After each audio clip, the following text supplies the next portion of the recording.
Right here, PP presentation. Let's try this. That's the one.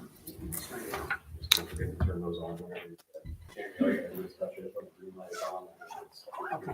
Thank you, Larry. Appreciate it. Are we ready to start then? I think you're okay Yeah. then? So do you want me on the mic then? I would prefer. Yeah, no problem. And that one's pretty sensitive, just like those. So you don't have to be right on. Okay. As far as, but I'll stay here instead of wandering around. I can do that. So we good? Okay. I am going to call this meeting to order. We're going to start with the Pledge of Allegiance. Everybody could please rise. I pledge allegiance to the flag of the United States of America and to the republic for which it stands, one nation, under God, indivisible, with liberty and justice for all. We're going to move on to the approval of the agenda.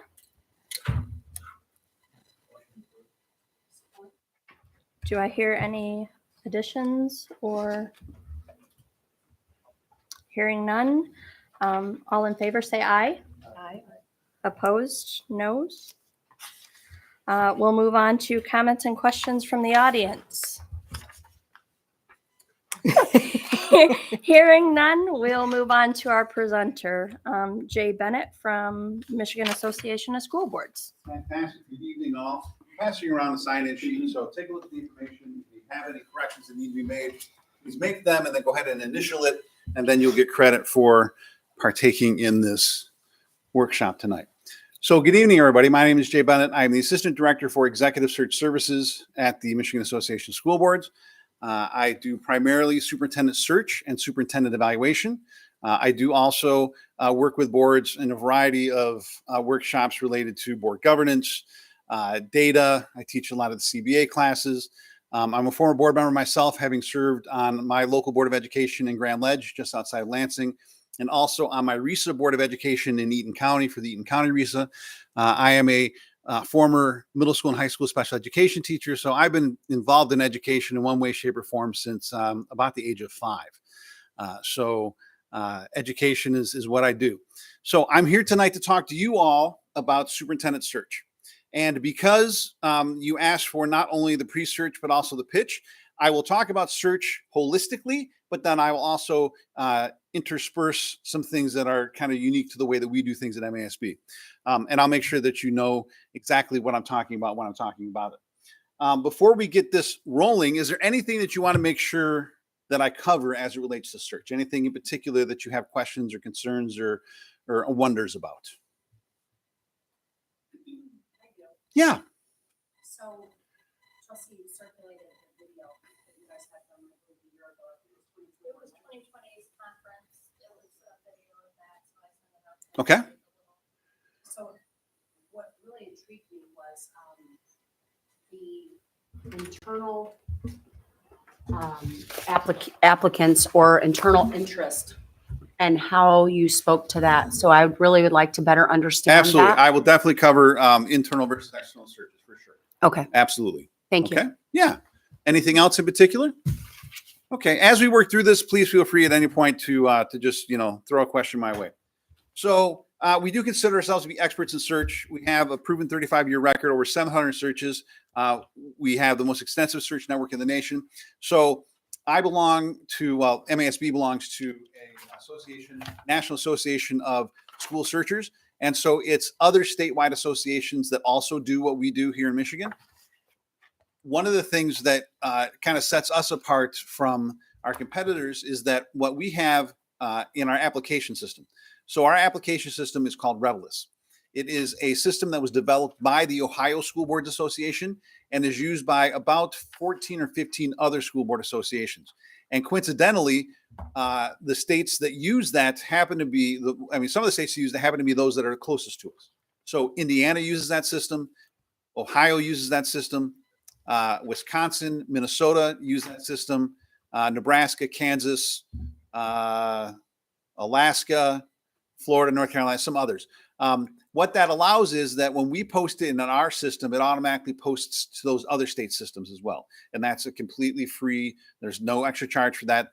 posting on our site, posting with us is part of our package. And the fact that it goes out to all those other state sites is just kind of a nice little added bonus. And knowing how close you are to the Indiana border, when we talk about out-of-state candidates, most of our out-of-state candidates are in districts like yours, okay? Districts that border or are close to another state. We don't see a lot of out-of-state candidates come into the state. If we do, they generally have a reason to be coming into the state. So they grew up in the state, they left, now they're coming back, aging parents, grandkids, kids in college, things of that nature. But we don't do a lot of out-of-state placements just because we don't have a lot of out-of-state applicants.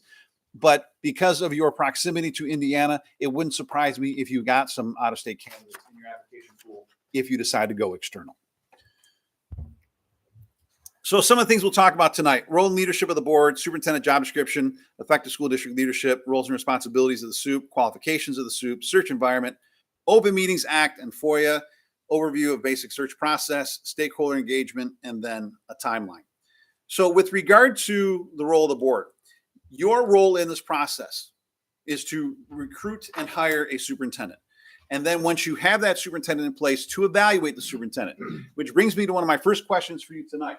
I noticed in your board roster here that, thank you, has all gone around now, that none of you have been to, or at least not according to our records, have taken part in a training for the MASB evaluation tool.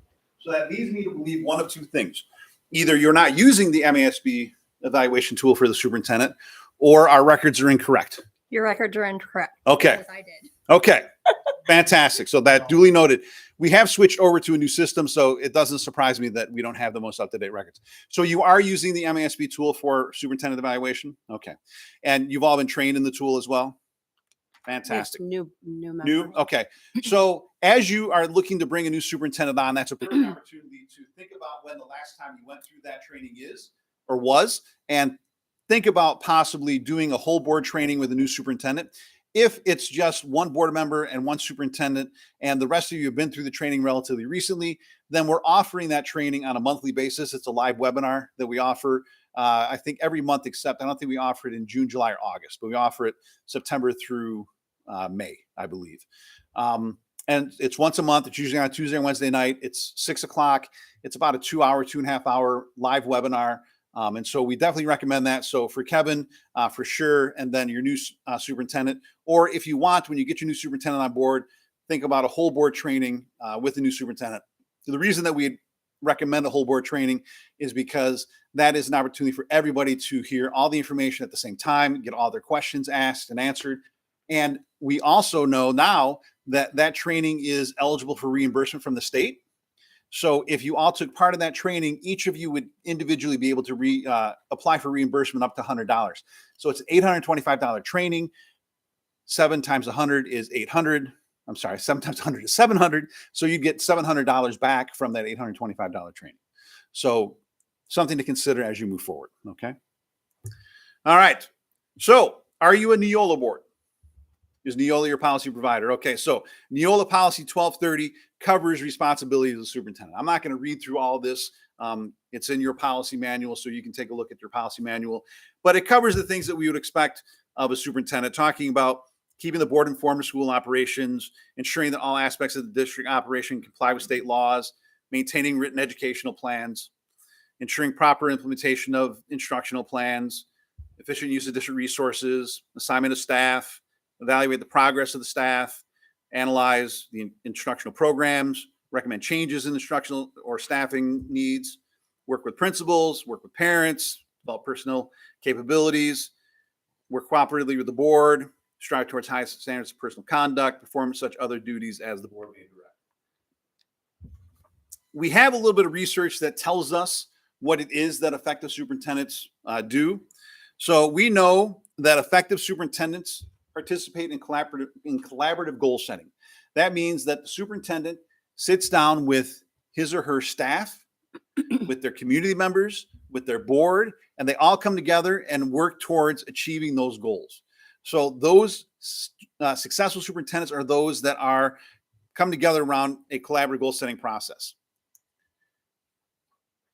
When boards and superintendents come together on non-negotiable goals in the areas of student achievement and classroom instruction, again, those are districts that are successful in moving that academic needle. Those are districts that are successful academically when they come together and say, hey, our non-negotiables are around student achievement and classroom instruction. Now, it's not to say that when we talk about student instruction and student achievement and classroom instruction, we're not talking about preparing every kid for going to college, right? I like to think about it as we're preparing every kid for what's next. So we want every kid coming out of Edwardsburg to be ready for what's next. All right. Every senior graduates ready for what's next. Military, job, trade school, college, gap year, whatever, right? But whatever it is, we're doing everything we can as a district to prepare them for what's coming next. Okay. We know that districts with higher levels of student achievement, the local board of education is aligned with and supportive of those non-negotiables. So again, when boards of superintendents come together and everyone's in agreement that those are the non-negotiables, those are successful districts academically. Effective superintendents continually monitor district progress. So it's not just set a goal and then never talk about it again. It's not put in place a strategic plan and never talk about it again. It's putting those goals out there, putting that strategic plan together, and then continually monitoring and checking in. We are in unprecedented times when it comes to the amount of data that we can collect in a district as it relates to test scores, attendance rates, enrollment numbers, free and reduced lunch. I mean, all the kinds of data that we can collect. So it's borderline criminal to not monitor that data and to adjust as the data adjusts.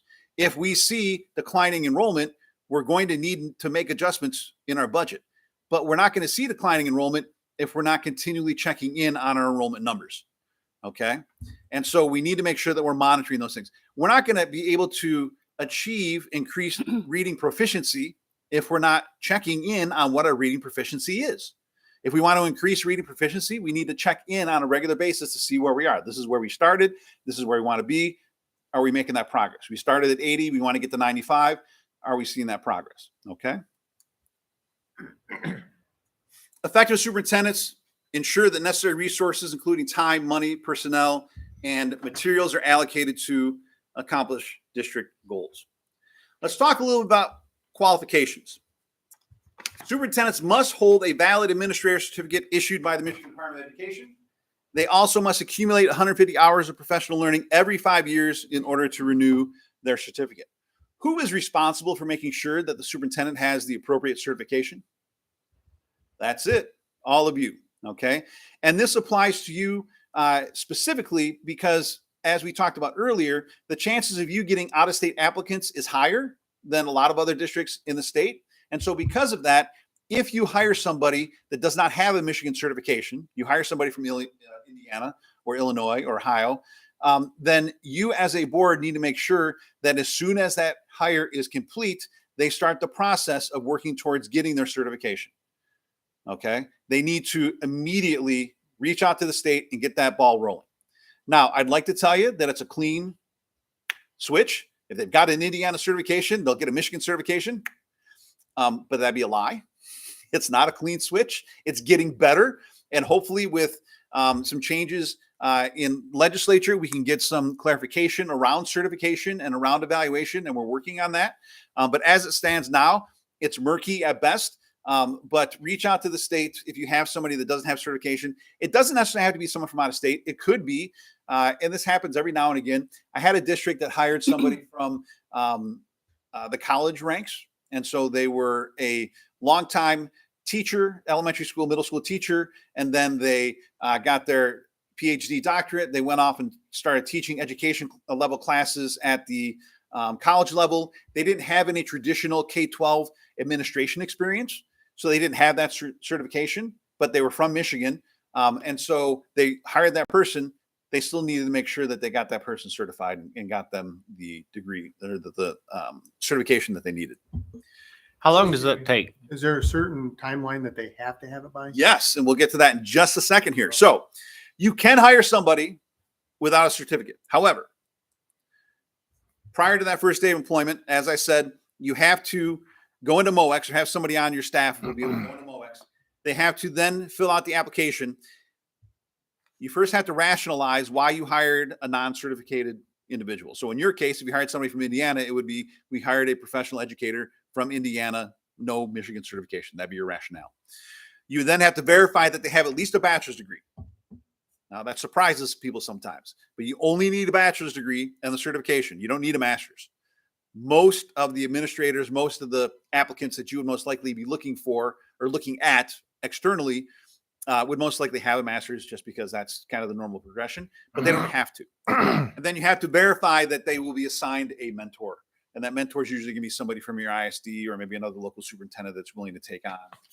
MASA provides mentors as well, but you have to make sure that that person has a mentor as well. They then have to begin the process of getting that certification within 6 months and complete it within 3 years. But you need to do all that work in MOEX first and foremost. Okay. Then once they're in the system, then they have 6 months to start it and complete it within 3 years. Because of the changes in the retirement law just recently. So the new retirement law states that if somebody retires from a school position, they can wait 9 months. They can then re-enter into a school position and it will not impact their pension. Because of the change in that law, they are being a little bit more vigilant about making sure that proper certification is being maintained, because they know that there's a potential or higher potential for someone that has retired from the system, enter the system, and they want to make sure that when they re-enter the system, they still have the proper certification. So they're not going to let someone that retired wait out 9 months and then come back in if they don't have certification. So they still have to have that certification. So they've started to step up their monitoring of certification. One of the benefits, though, is as part of that, they also lessen the fine. So the fine used to be up to the amount of salary of the superintendent. So if your superintendent's making $120,000 a year, then the fine could be up to $120,000 a year. Now they've taken some of the teeth out of that. They're going to slap you on the wrist and say, hey, you need to get them on that program and get them certified. And then if you still don't, a couple months later, when they check back in with you, then they may fine you. But they're trying to be a little bit more aware and a little bit more permissive in this, but they still want you to make sure that you're working with certified individuals. I have a question for you. Yeah. So given the average tenure of a superintendent, Yeah. being between the 3 and 5 years, you have 3 years to complete this. What if they leave before they finish it? Yeah. So Happens if they leave you, then it's not your issue anymore because they're gone. And Okay. so if they move on to another position, then they would have to continue to work towards their certification. Okay. So Thank I can think of a district that they called me and they said, hey, we found out that our superintendent is not certified. What do we do? And I'm like, well, get them in a program, get them in quick. Chances are nothing's probably going to happen, but get them in a program, get them in quick. And they said, okay. And I got a call a couple days later. So we may need your search services. And I'm like, oh, well, what happened? Well, they found out that not only was the superintendent not certified, but several of their central office people were also not certified because they all believed that they had been part of a previous program that allowed them to have a out of date certification. That program had been eliminated. They didn't know it had been eliminated. So they were all working under the belief that they were still in the clear. And so when the board started digging deeper and found out that not only was their superintendent not certified, but several central office people were not certified, they decided that that was enough to start working with the superintendent on an exit strategy. So they were not happy that not only was the superintendent not certified, not keeping up on that, but also wasn't keeping up on making sure that their employees were certified, because it's your responsibility to make sure that the superintendent is certified. It's the superintendent's responsibility to make sure that everybody else in the district has the proper certification. So some things that you'll be looking for. So if you're looking at, and this is generally around those candidates that don't have superintendency experience, you want to look for things that they have in their background that they've done that have prepared them to be a superintendent. So if you're looking at a building principal or a curriculum director or an assistant sup or a deputy sup, some things that you want to be looking for in their background is some advanced degrees, because that shows that they've continued their education. So EDD, EDS, PhD, things of that nature.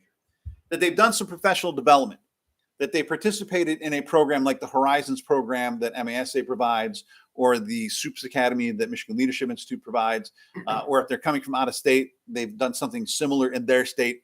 But they've done those types of things that are showing that they're preparing themselves to become a superintendent. You want to see a history of district-wide responsibilities. So again, if you're looking at a building principal, you want to see that that building principal was responsible for the budget in their building, that that building principal had an opportunity to sit in on contract negotiations, that that building principal was in charge of the district while the superintendent was up at the MASA conference in Kalamazoo. Things like that. You want to see that they've done some things very similar to what you would expect of a superintendent. So if they had those experiences in their background, then that is a indication that, again, they've been preparing themselves to be a superintendent, and it's much more likely that they'll be successful. What we know about this whole process is that, and we'll talk about interviews in a little bit, so I might be getting ahead of myself, but I'm gonna do it anyway, because why not? But when we get to that interview process, what we're looking for is not who gives the best interview, okay? Because I've seen lots of candidates come in and just absolutely kill it in the interview process, but then you start to look through their materials and you're like, okay, but they don't really have the background that we're looking for. You start to do some of their reference checks, and the reference checks come back, oh, they're great, but I'm not sure that they're ready to be a superintendent. And then conversely, I've seen some candidates come in that on paper are absolutely fantastic. They've got all the experience that you're looking for. They've got letters of reference, 25 deep. But for whatever reason, they just really didn't interview well. Who knows? Maybe they're not good at interviews. Maybe it was a bad day for them. Maybe they found out that it was going to be on YouTube and it freaked them out a little bit. I mean, who knows, right? And so I work with boards to get them to understand that the interview is the least predictive part of this whole process. We know, based on research, based on everything that we've seen, a successful superintendent is someone that's been successful in their previous employment. So if everything on paper says that they're solid, every reference check says that they're solid, and they answer the questions pretty well, and they have a track record of increasing academic achievement, they have a track record of increasing their budget, they have a track record of increasing attendance, whatever it is, they've got a solid track record, then that's a pretty good indication that they're going to be successful as our superintendent. If, on the other hand, they don't have those things, they can't point to a time where they were part of a contract negotiation that was successful. They can't point to a time when they increased academic achievement. They can't point to a time when they balanced the budget, increased revenues. They can't point to a time when they worked on a project that increased enrollment in the district. If they don't have that background and experience, then it's kind of you don't know what you're getting, right? Because they don't have that experience. And that's what you need to be looking for. You want to be looking for that experience that they've been successful in the past. That's the indicator that they'll be successful in the future. Okay, so comparing roles, the superintendent and the board, and I'm sure that you know most of this. The superintendent addresses the how, the board establishes the what. When it comes to vision, the superintendent implements, the board establishes. When it comes to district structures, the superintendent recommends, the board makes sure that everything's in alignment. District progress, the superintendent monitors and reports, the board evaluates. School community relations, superintendent recommends, board approves. Staff performance, superintendent evaluates, the board makes sure that the superintendent ensures compliance. Board performance, superintendent supports, the board takes responsibility for their performance. Superintendent is hands-on, board eyes in. Okay. Selecting a superintendent is arguably the most important decision that a board of education will make. We know that effective high-functioning boards tend to have better outcomes. So again, if you are a board that is successful in these days staying out of Facebook and staying out of the news, and when they do a Google search on you, they find all the positive and great things that are happening in Edwardsburg, those are the districts that are going to have a better chance of getting a qualified applicant pool. Okay. Those districts right now that are in the news for all the wrong reasons, and a lot of it's not necessarily through any fault of their own, but they're in the news for all the wrong reasons. Those are going to be the districts that are going to have a tough time attracting qualified candidates, just because we've got very shallow pools out there right now. So it used to be, if I got 20 applicants, I'd say 15 of them were worth looking at. Now, if I get 20 applicants, which we're still getting around 20, 25 applicants for most of our jobs, now we're looking at maybe 10 that are worth actual consideration by a board. And that's going to continue to get worse before it gets better. So back to our original discussion question from Tammy about internal versus external. I'm telling boards that if they have a strong internal candidate, to seriously consider vetting that candidate before going external. What that looks like, we have a process where we'll come into the district, we'll do an internal only search for you, which means we do everything that we would do with an external search except post it externally. So we still do stakeholder input. We still meet groups of teachers and groups of parents and groups of students and say, hey, what are you looking for in your next superintendent? We still put the survey out in the community, let them answer the survey questions about what you're looking for in your next superintendent. We do all that work. We bring them in, we do an interview in an open session, just like we would do for an external search. The only thing we don't do is post it externally. Okay. At the end of that process, one of two things happens. You either hire that person or you say, yeah, you know what? I think we're going to go external. We want to see what else is out there. And then you can either encourage that person to apply, or that person kind of gets the signal that, well, they didn't hire me this time, so maybe I'm not going to bother jumping into the external. What that does for you is it clears the playing field. So now anyone that's applying externally sees that you've already vetted the internal applicant and decided to go external.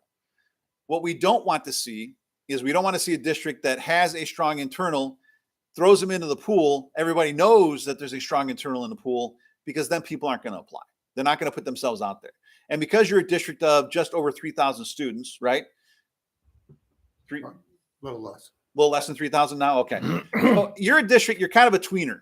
So you're big enough that you may attract a current sitting superintendent from a smaller district. You may attract a retired superintendent from Indiana that's looking to collect their Indiana pension and a Michigan salary at the same time. There's nothing wrong with that. You may attract some current sitting superintendents. And current sitting superintendents, if they apply for jobs, then they're putting themselves in jeopardy with their own board and their own community, right?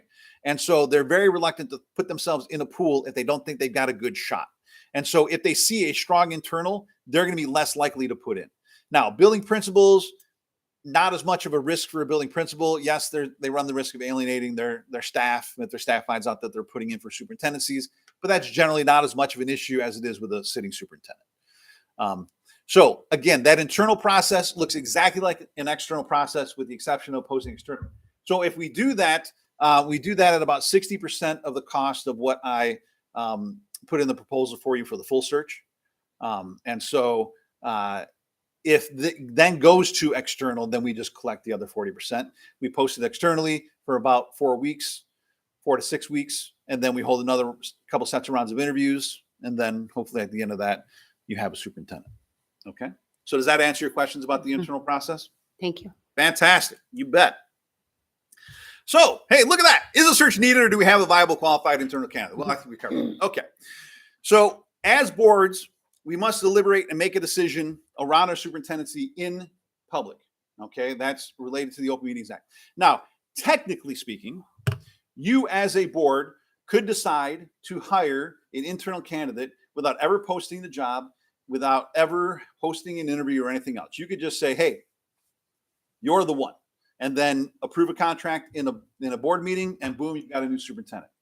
We tend to frown on that only because it lacks transparency. Okay.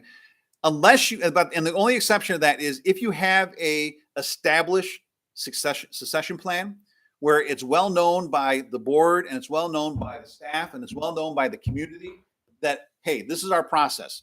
Our superintendent knows that in 2 years they're going to retire.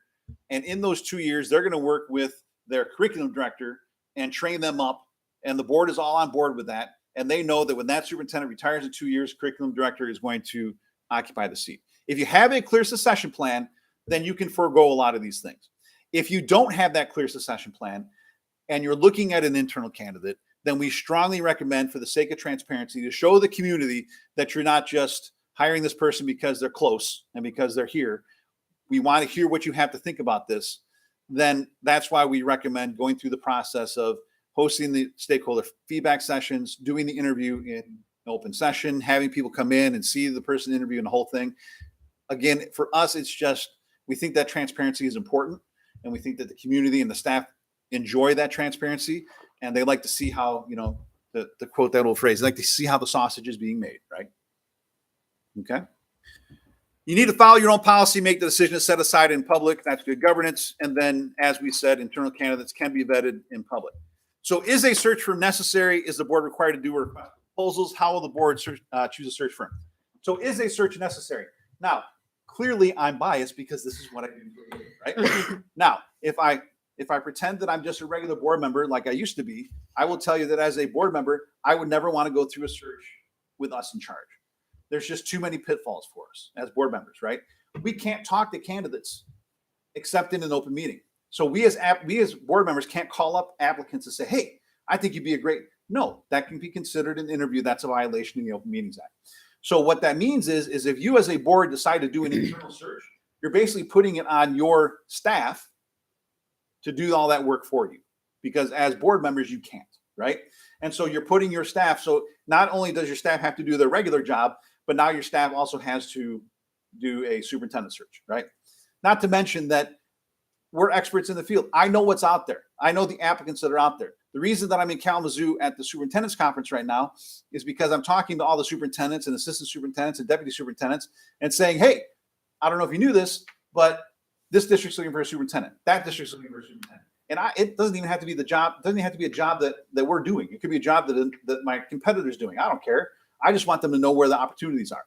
And I want to talk to them and counsel them and encourage them to take a look at these opportunities. Okay. As your search consultant, I am not going to say, hire this person. That's not how we do our searches. We're going to bring you all the applicants. You're going to see every applicant that applies to our system. And you as a board are going to decide who you want to bring in for interviews. That's not my role. My role is to facilitate. I'll help you develop the criteria. I'll help you develop the interview questions. I will work with you to facilitate the process and the interview process. I'll give you all the tips and tricks on good interviews, bad interviews, all that kind of stuff. I'm not going to direct you towards one candidate over another. That's not my role here. Okay. It's your responsibility to hire that person.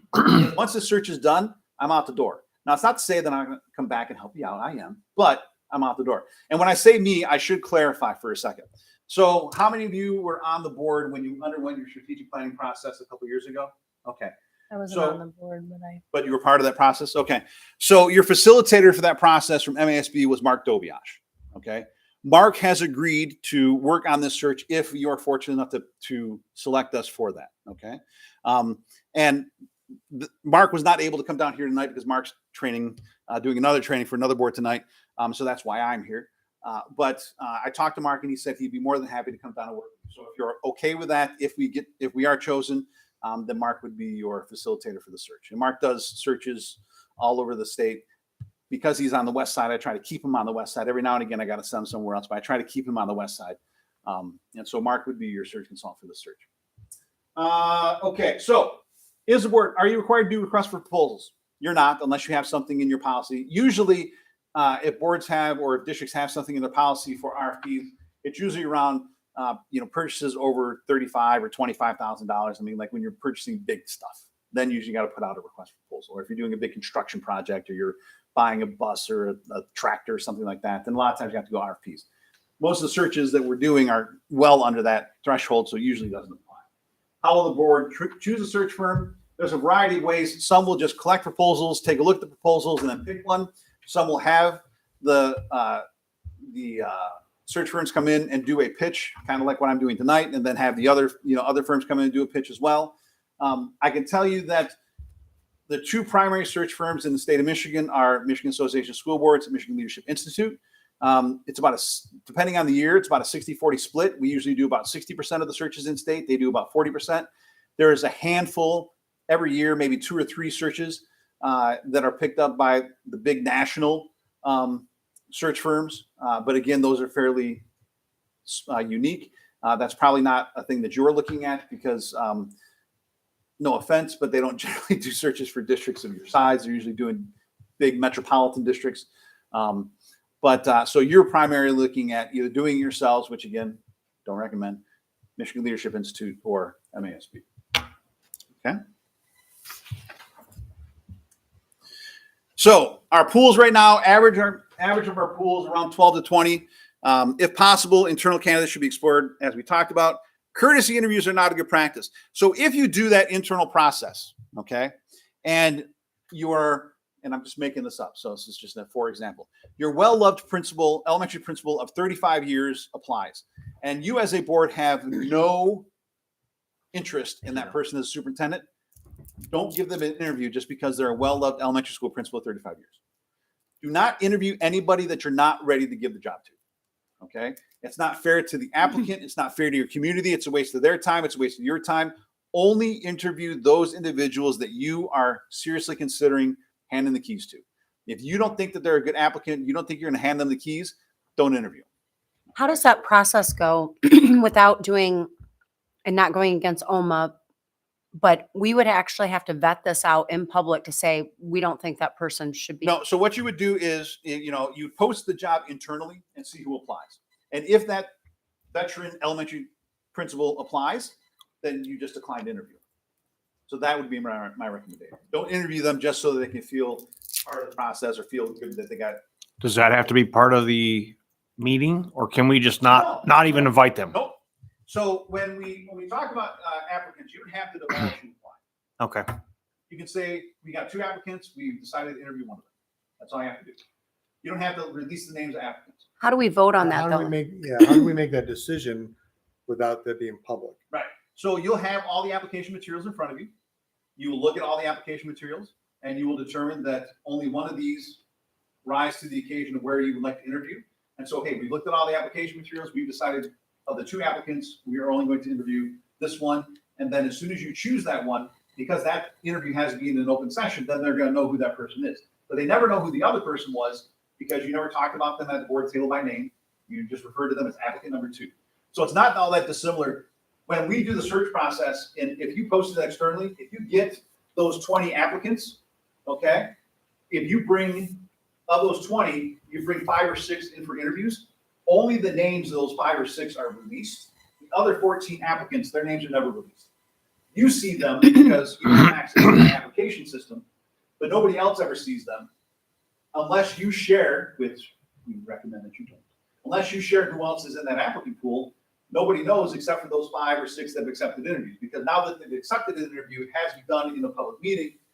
So we're going to release a press release saying these 5 people have agreed to interview in the Edwardsburg search, and so their names are going to be released. The other 15, they're never known.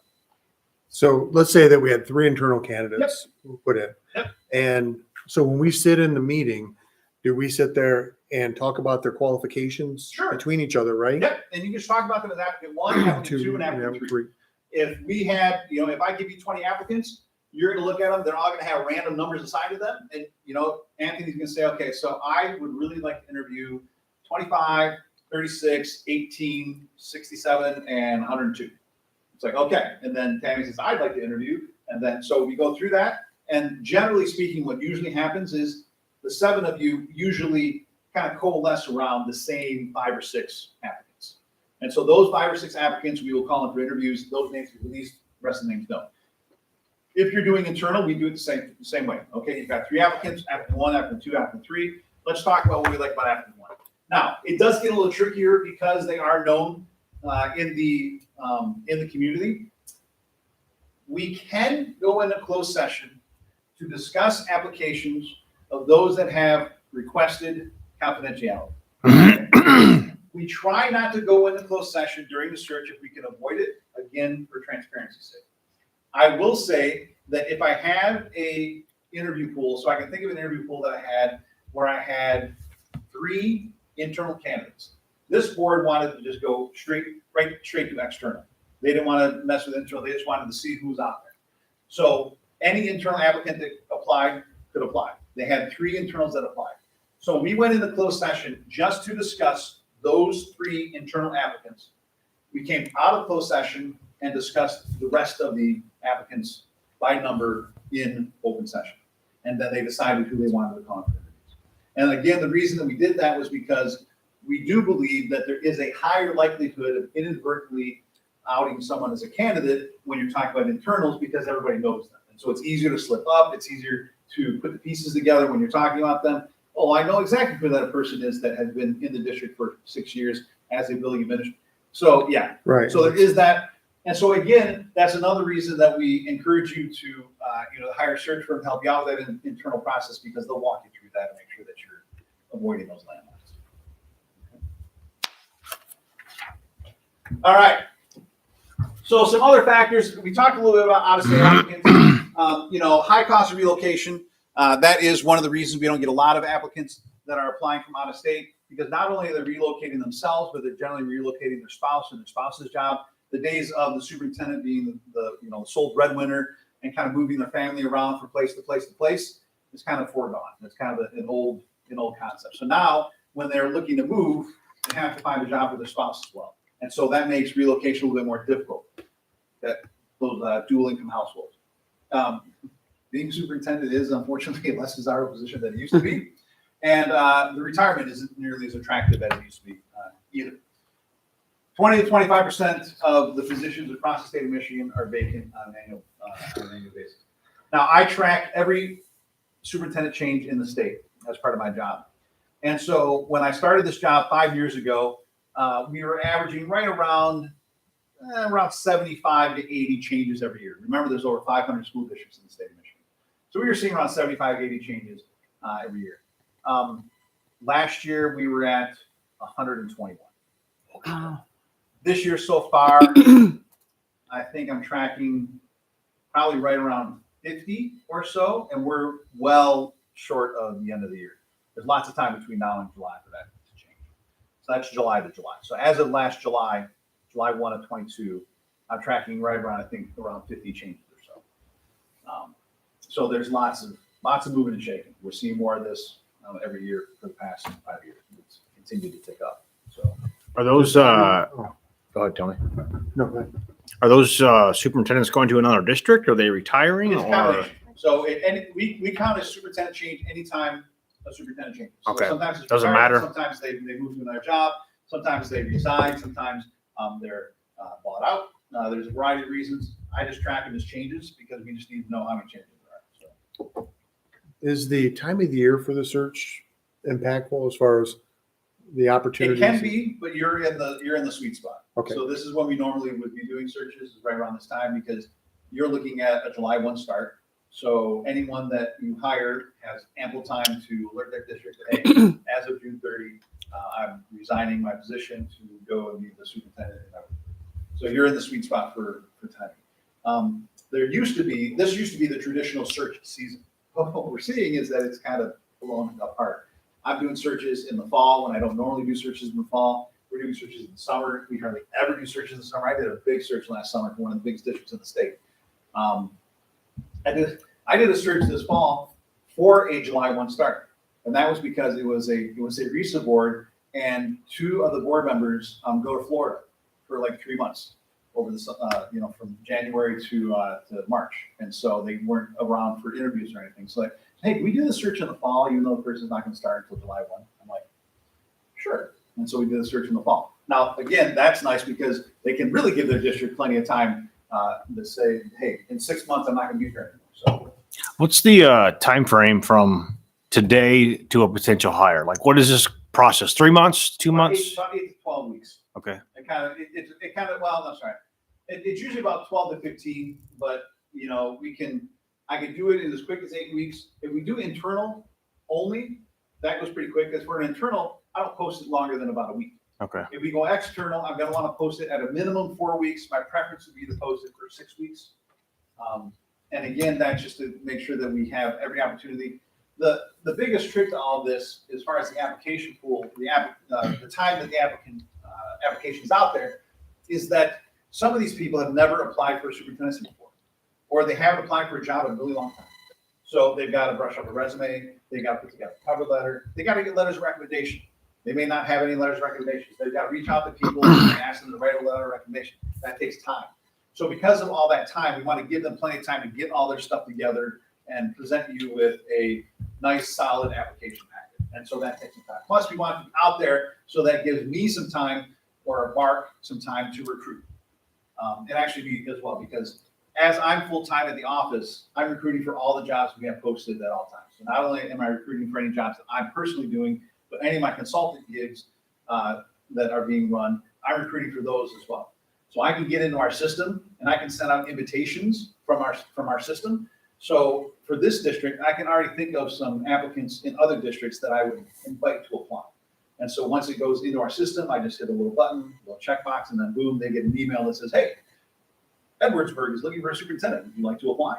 And then they can just switch, hit a switch, and then their application is part of your process. And so not only do our consultants recruit, but I'm recruiting for all the jobs as well, because that's part of my job. So, all right. How vacancies are filled. So about 38% of our jobs are filled by principals, 35% by superintendents, and then 27% by frontline staff. And this is basically just a numbers game. You know, in your district, you have more principals than you do superintendents, right? And that's how it is in just about every district.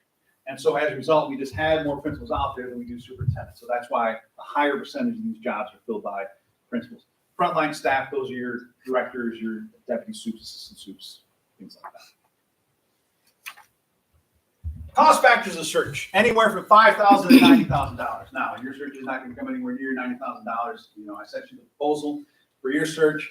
Some factors of that: the experience and maturity of the board, community involvement, district condition, challenges and opportunities, compensation range, turnover rate.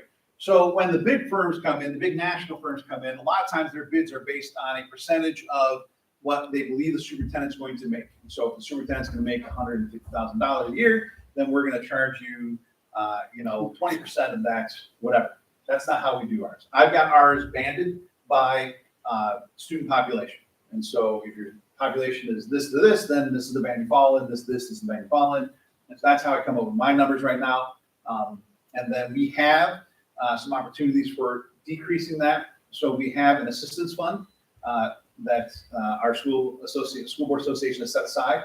So you can apply for that assistance fund. That's generally based on financial need. So depending on where you are financially as a district, if your fund balance is pretty healthy and you have a pretty healthy fund balance, then you probably won't qualify for that. But for some of our other districts that are having financial difficulties or have a fairly low fund balance, they can get some relief.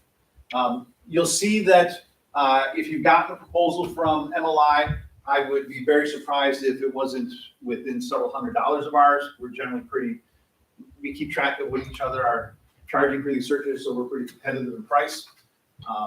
So expenses are another thing. We do everything we can to minimize expenses to the best of our ability.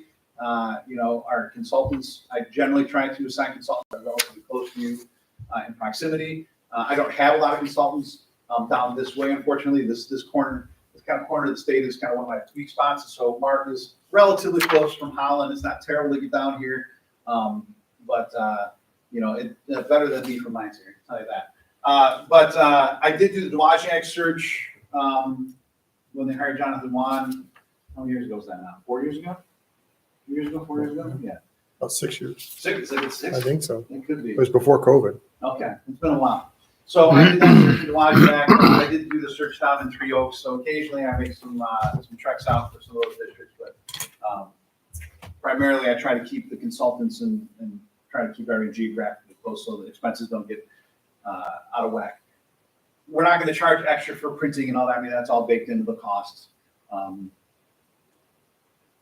So as it relates to Open Meetings Act. So we know that all meetings of a public body shall be open to the public. We know that all decisions of a public body shall be made at a public meeting open to the public, and all deliberations constituting a quorum shall take place in a meeting open to the public. In our applications, in our job description or application description, the job posting, it actually says in there, applicants are requested to not reach out to the board members directly. Okay. And again, it's because we don't want you to inadvertently violate that OMA.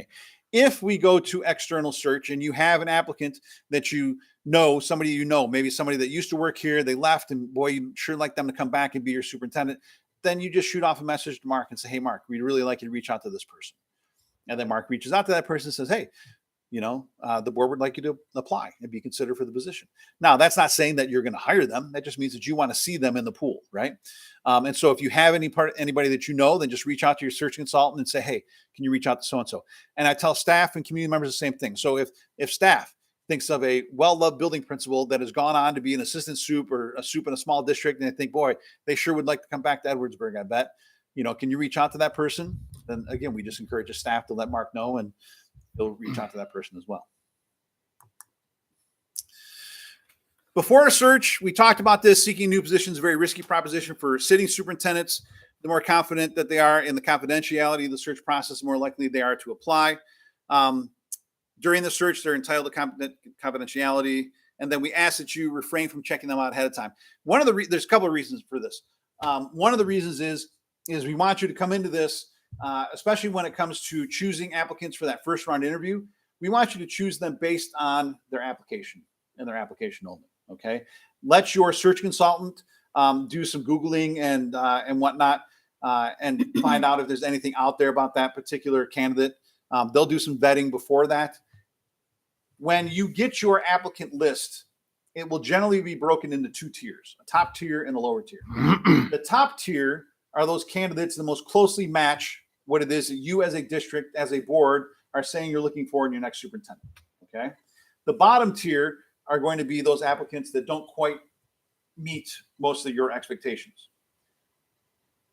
Occasionally, you may look through the applicant materials and say to yourself, well, this person in the bottom tier on paper meet everything that we say we're looking for.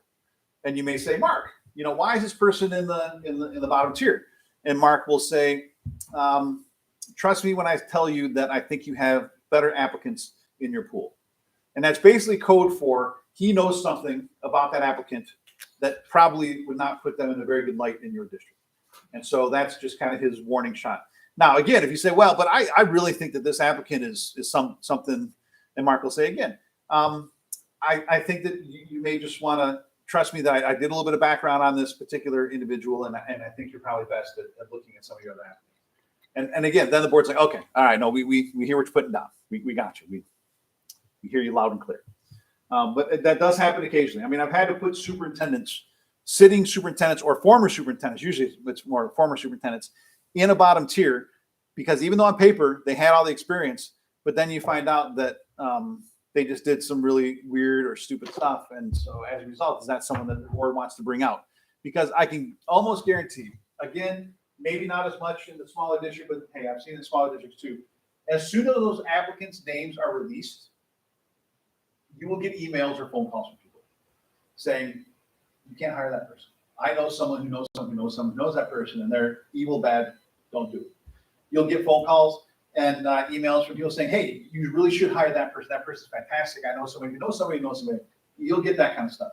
I once had a very, very disgruntled ex-spouse just completely carpet bomb the board and tell them, how could you even consider this person their evil incarnate? And it's like, okay, can we take the word of a Disgruntled spouse. Again, I leave it up to the board. What I always tell boards is, if you hear something about an applicant, I need you to get that to me or get it to Mark and let them vet it out. So for instance, I had a board member come up to me during a search and they said, hey, I heard somebody called me and said that the applicant did XYZ. Can you check it out? I said, absolutely. So I looked up the applicant's information in my system. I reached out to their current supervisor. I said, hey, I heard that this person did XYZ. No, never happened. I said, okay. I reached out to somebody else that I knew. I said, hey, I heard that no, never happened. I reached out to every reference this person had on their list. I said, hey, I heard, no, never happened. So I went back to the board member and I said, hey, I called everybody I could think of. I called every applicant reference on the list. I called their supervisor. I called their former supervisor. I called the board member I knew in the district. I could get nobody to back up the story. So now it's up to the board member to decide, well, what do they do with it? Is that something where somebody, for whatever reason, had it in for that applicant and just was making up stuff? Or was there something to it? Because I couldn't get anything, I couldn't prove anything. I had to encourage that board member to just kind of dismiss that. And that's probably just some bad blood. And I would just dismiss that. But if you get something, if you get an email, if you get a phone call, then I just encourage you to reach out to Mark and let him know, say, hey, this is what I'm hearing. And same thing, if Mark hears stuff, he's going to let you know about it, because we employ a no surprises. We have a guarantee that says if this search is not successful, or if after a year superintendent is not successful, we're going to come back out and do the search for free. I don't like to come out and do free searches for 2 reasons. One, because that impacts my budget. But the more important reason is because I don't want a district to be in a situation where I've got to do a search again in another year because it didn't work out. So I do everything that I can to bring you a highly qualified pool of applicants so that you can pick someone that's going to be here for the next, hopefully 5, 7, 9, 10 years, right? That's what's best for you. That's what's best for your staff, your kids, your community, everything. What is your success rate? She said 3 to 5 years. Like, what is the average length of stay a superintendent that you guys recommend or bring to us, bring to a board? We're right around there. We won't recruit anybody that we place for, I think it's 3 years after we place them. So if MASB is responsible for your search, then we're not going to recruit your new superintendent for at least 3 years. So you got 3 years before I start calling for the next job. Now I can't help it if they call me, but I won't call them, and my consultants won't reach out to them either. So that's I can't tell you that we haven't had to redo some searches. We had a search where the board and soup just didn't work. And that superintendent didn't lasted barely a year, and so I had to go back and do that search again. So it does happen, but not all that often. Okay. Critically important for each board member to understand that all printed material that appears at the board table is subject to FOIA.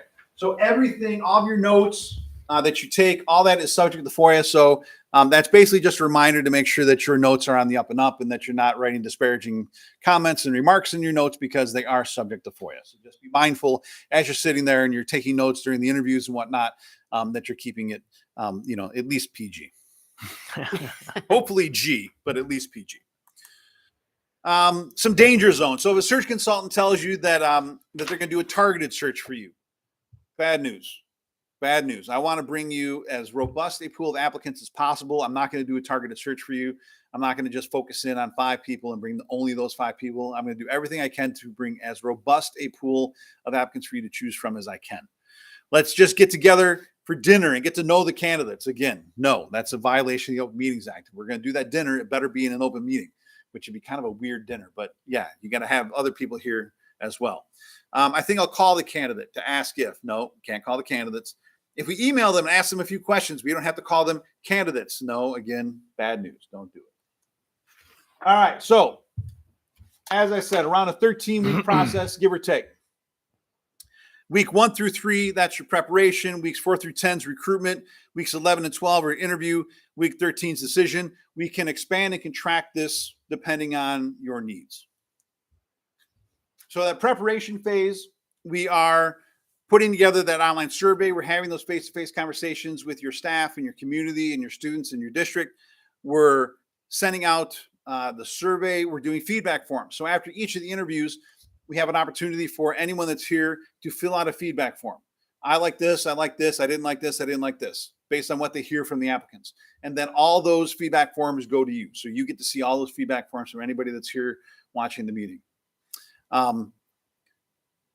We generally request that you put public comment at the very beginning of the interviews, conduct the interviews, and then let the community fill out the feedback forms. And then those feedback forms are their input into how they thought the interviews went. Because if you put public comment after the interviews, it just opens up all kinds of nastiness. Because if they have it in for a particular candidate, they're not shy about coming up to the microphone telling you, and that could put them in some jeopardy. They could say some things that they may regret later. They could say some things that could put them in some legal trouble. So we generally recommend that have public comment at the beginning of the meeting, and then at the end of the meeting, after the interviews are done, you'll collect those input forms, and that's their opportunity to provide you input on that. Okay.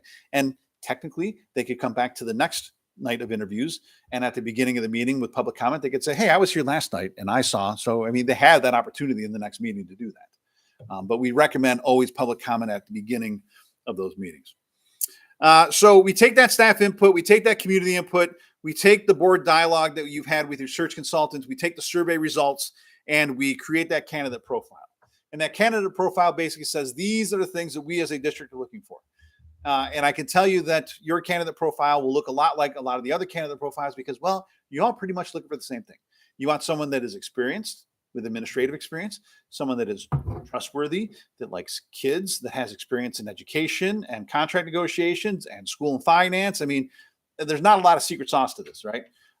You might be looking for superintendents that have experience in similar sized districts, right? So for you, that's going to mean something different than Kalamazoo. When Kalamazoo is looking for someone with experience in similar sized districts, they're looking for candidates from much bigger districts. You looking for somebody that has experience in districts of your size will be looking for candidates from probably smaller districts, or maybe larger districts that are looking to come down and be. And when I say come down, I mean just in size. But they're looking to come and be your superintendent. We'll also establish a timeline during the preparation phase, and then we'll define everyone's roles. So that first workshop that we have is around planning. So we talk about the search process. We talk about roles and responsibilities. We adopt that calendar, that timeline. We talk about the preliminary posting information, and then we put together a salary comparison. So the salary comparison. So there is a website that has compiled every superintendent's contract across the state, and they did that. I think 2022 is the last year they did that last year. I'm not sure which poor intern gets stuck with that assignment, but I can only imagine, because basically what they have to do is they have to go to every individual school website and download the contract, because by law, in your transparency report, you have to report every employee in the district that makes over $100,000. And that generally means that every superintendent's salary and benefits package is in, and their contract is on your website. So yeah, somebody went through every district in the state and compiled all that. So what we would do is we would take a look at similar sized districts to you in a general geographic area. So look at Southwest Michigan districts that are about the same size as you. Look at what they're paying their superintendents. Look at what your current superintendent is making in their contract. Put that together in a nice little comparison chart for you. And then you will come up with a salary that you want to have in the posting, a salary range. Now, we always recommend that we have that salary range when we first put that posting out there, because it shows to those prospective candidates what it is that they're agreeing to. Okay. And if you are a district that has a salary range out there that the applicant doesn't think is appropriate, you're not going to get the candidates, right?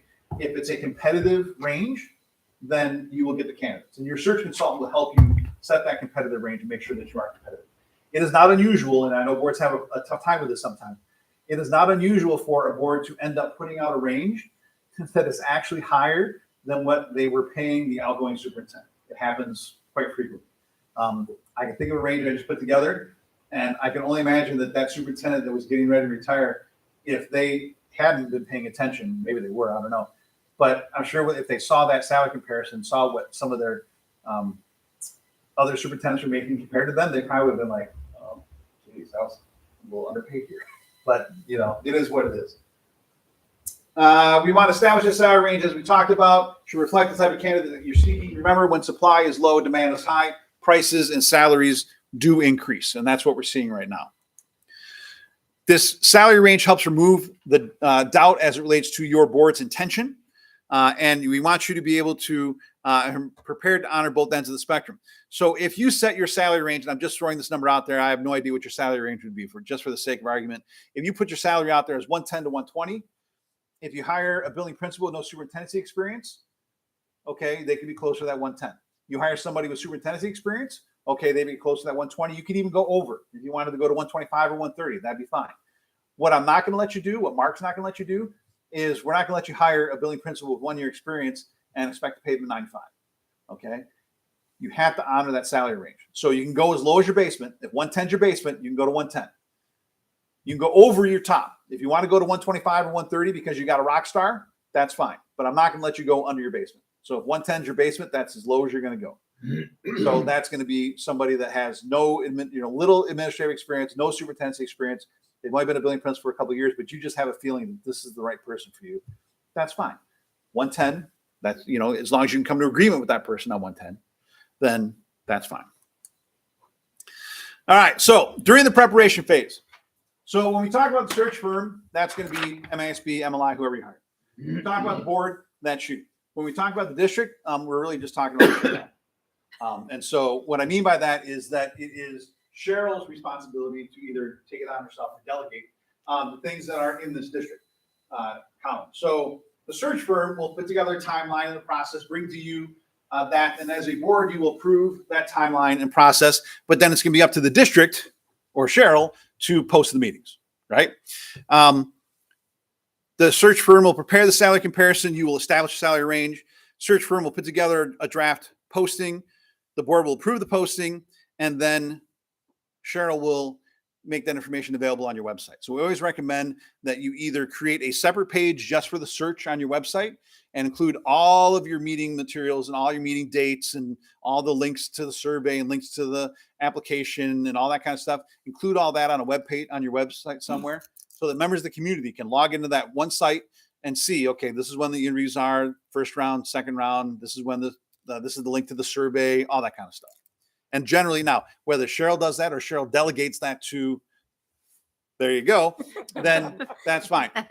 As your search firm, we're going to facilitate a lot of this, but we need to lean on the district to set up meeting space, make sure that this room is available. This is the room that we're going to use for a meeting, or that if it's going to be at the high school, make sure there's a room available for us at the high school, whatever it is.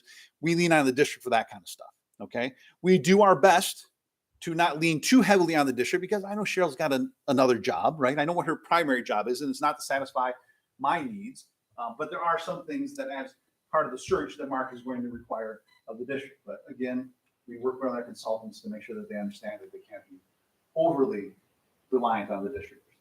Okay, so your search firm will facilitate those stakeholder input sessions. You, as a board, will make sure that all the stakeholder groups that you want your search consultant to talk to.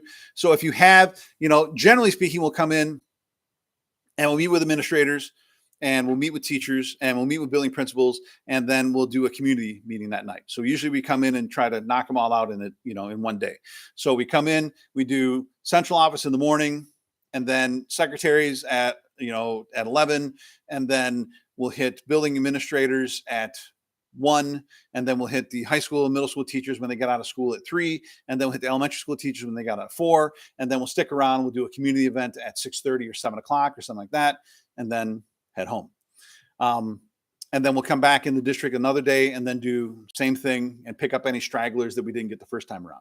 You also have the surveys out there. But if you have a particular group and you want to say, hey, we really want you to sit down and talk with the union president, great. I'll sit down and talk with union leadership. That's fine.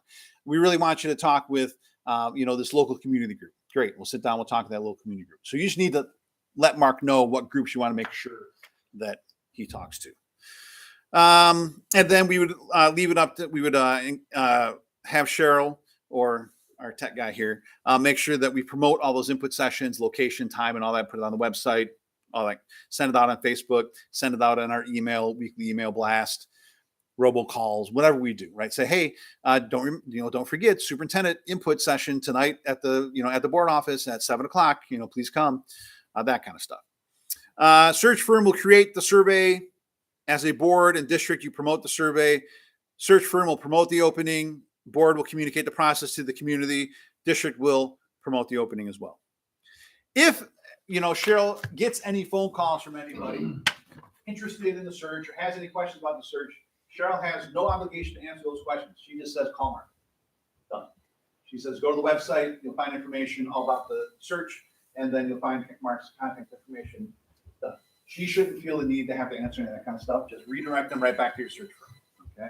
So whether it's Mark, whether it's MLI, whatever it is, just redirect. Okay. Lack of transparency results in distrust and deep sense of insecurity. That's why, again, we as a association tend to really push on transparency. Making sure that you're compliant with the OMA, making sure that you have people, this means that people support what they help create. Right. And that's why we include staff and community and students and everybody in this process, providing avenues for input while maintaining the board's role in decision making. We know that stakeholder perspective in the search for a new superintendent is essential to good outcomes and must be carefully planned for. If a search fails, a lot of times it's because they didn't listen to the community and they end up hiring a superintendent that doesn't fit what everybody was expecting. And that's a one-way road to doing the search again of the year. So if anybody comes in and says they don't need to do the stakeholder input, I'd show them the door. All right. To my point, neglecting to engage stakeholders early and often, one of the most common points of failure. If we're going to ask them for their opinions, we need to make sure that they accomplish them. So we talked about that online survey. We talked about the face-to-face focus groups, the feedback forms after the first and second round interviews. And then also our process is to allow during those second round interviews for the staff to, or community, whoever's here, to submit questions. So they write their questions on a little piece of paper. I collect them. I hand them over to the board president. Before I hand them to the board president, I kind of look through them, make sure that they're all appropriate and not, way out there. And then hand them over to the board president. Board president will then select some, depending on how many questions you get. I mean, if you get 15 questions from the community, you're probably not going to have time to ask all 15 of them, but you might be able to ask, one or two of them. Just kind of see how it goes. Let's see. So it's an ongoing phase. So as soon as we post a position, we start marketing the position. your search consultant and myself will start to contact candidates. We'll start to receive applications. We'll screen applications. We'll check references. And again, around and around it goes until we close the application window. Question. Yeah. Do you ever have it where you give a pool and the board's like, I don't see anybody here I like? Yeah, very rarely, but it does happen. And what I'll tell you is if you get a pool that you're just not happy with, then, we'll go out and do it again. That's our guarantee, that you get a pool that you're happy with. And sometimes what happens is, a board is kind of like, back and forth on an internal, and then they see what the pool looks like. And they're like, yeah, okay, well, I guess we're just going to go with the internal because the pool's just not what we thought it was going to be.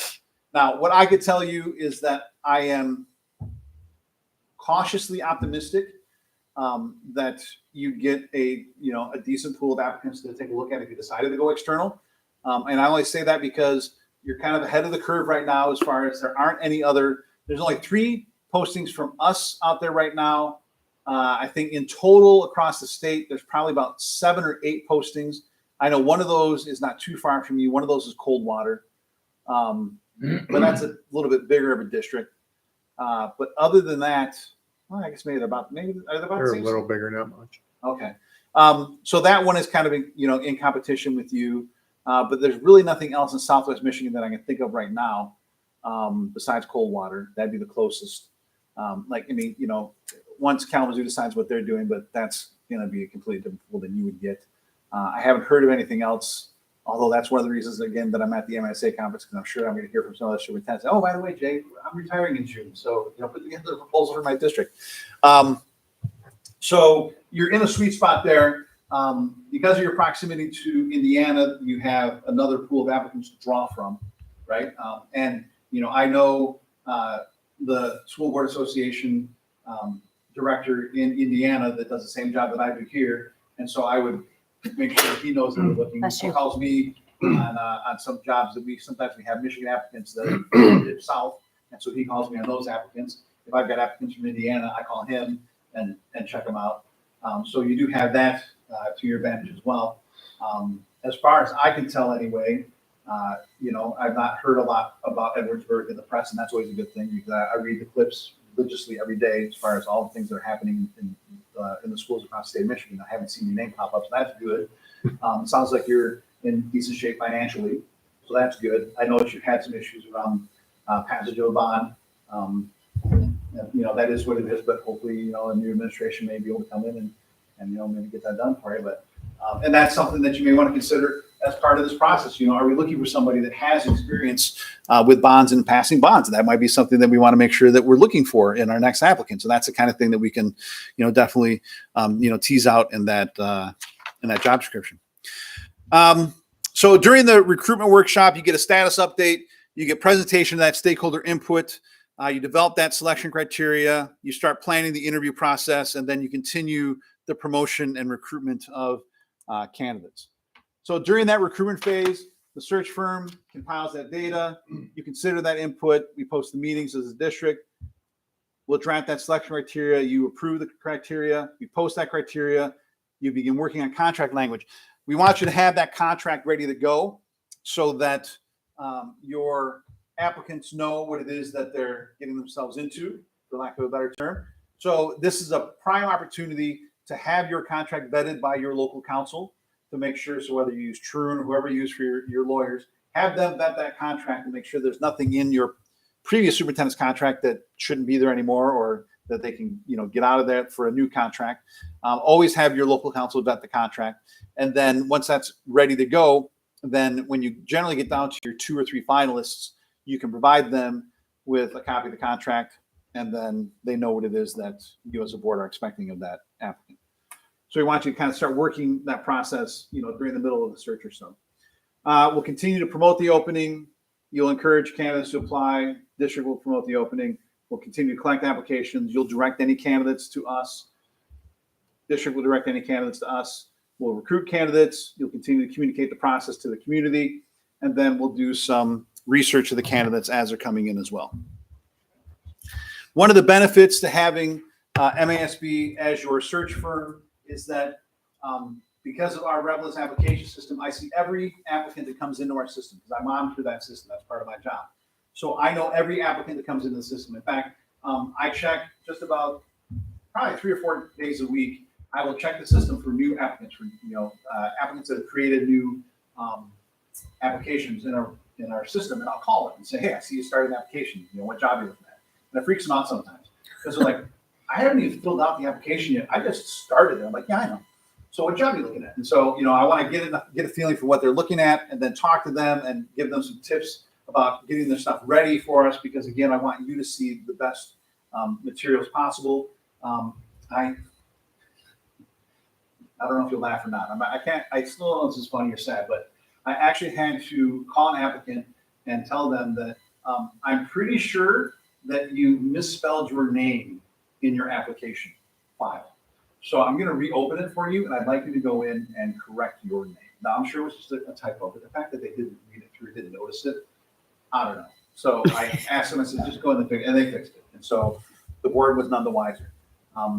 And, not to say, I don't want you to disqualify someone because they had a misspelling or a typo in their resume. It's not a great look, but it happens, especially when they don't have a fantastic secretary like Cheryl who proofread all their stuff for them, right?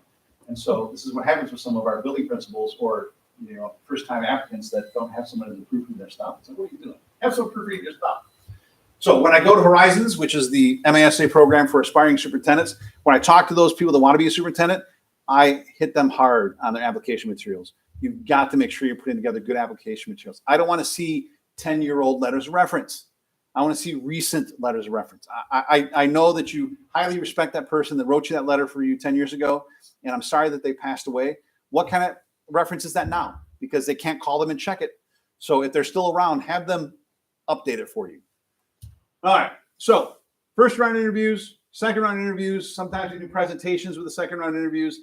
Sometimes we have them come in and do a tour of the district and have an open house opportunity. So sometimes what we'll do is on the day of the second round interview. So we're having the second round interviews on a Tuesday at 6 and 7:30. Then maybe at 4 o'clock that day, we have them gather at the high school in 2 different classrooms. And we have people from the community and staff come in, and they can bop between the 2 classrooms. They can talk to the candidate, ask questions, hear them speak, that kind of thing, get a feel for who they are. And then they're already in district, and so then they can, go out to dinner and whatnot. And then first one comes in at 6 o'clock, second one comes in at 7:30. You do 2 interviews, and then at the end of the night, you're in a position to decide what you want to do for your next superintendent. So we already talked about interviews. We tend to focus on behavioral-based questions, okay? I don't care what book they're reading. I don't care who they want to have dinner with, living or dead. I want to know, what is your experience with school curriculum? What is your experience with school, finance? What is your experience with contract negotiations? What is your experience in disciplining employees? What is your experience in working with students? That's what you as a board need to know. Now, I have boards that will push me on this. Well, all the interviews are out there. You can, because of COVID, they're all recorded. It's on YouTube, and so they can go out there. They can prepare themselves. Sure, they can. But you know what? We're all asking the same questions. Why? Because that's the information that as a board we need to know in order to make a decision. So yeah, there's no special secret sauce to these questions. They're going to be very similar from other interviews that we've done. If you've had applicants that have been in our searches before, they may say, boy, I think I've had that question before. You probably have, because how many ways can you ask? Please tell us about your experience with school curriculum. I mean, how many ways can you ask that question, right? Tell us about a time you developed a curriculum. Tell us about a time that you put a special school curriculum. I mean, again, only so many ways you can ask them about that.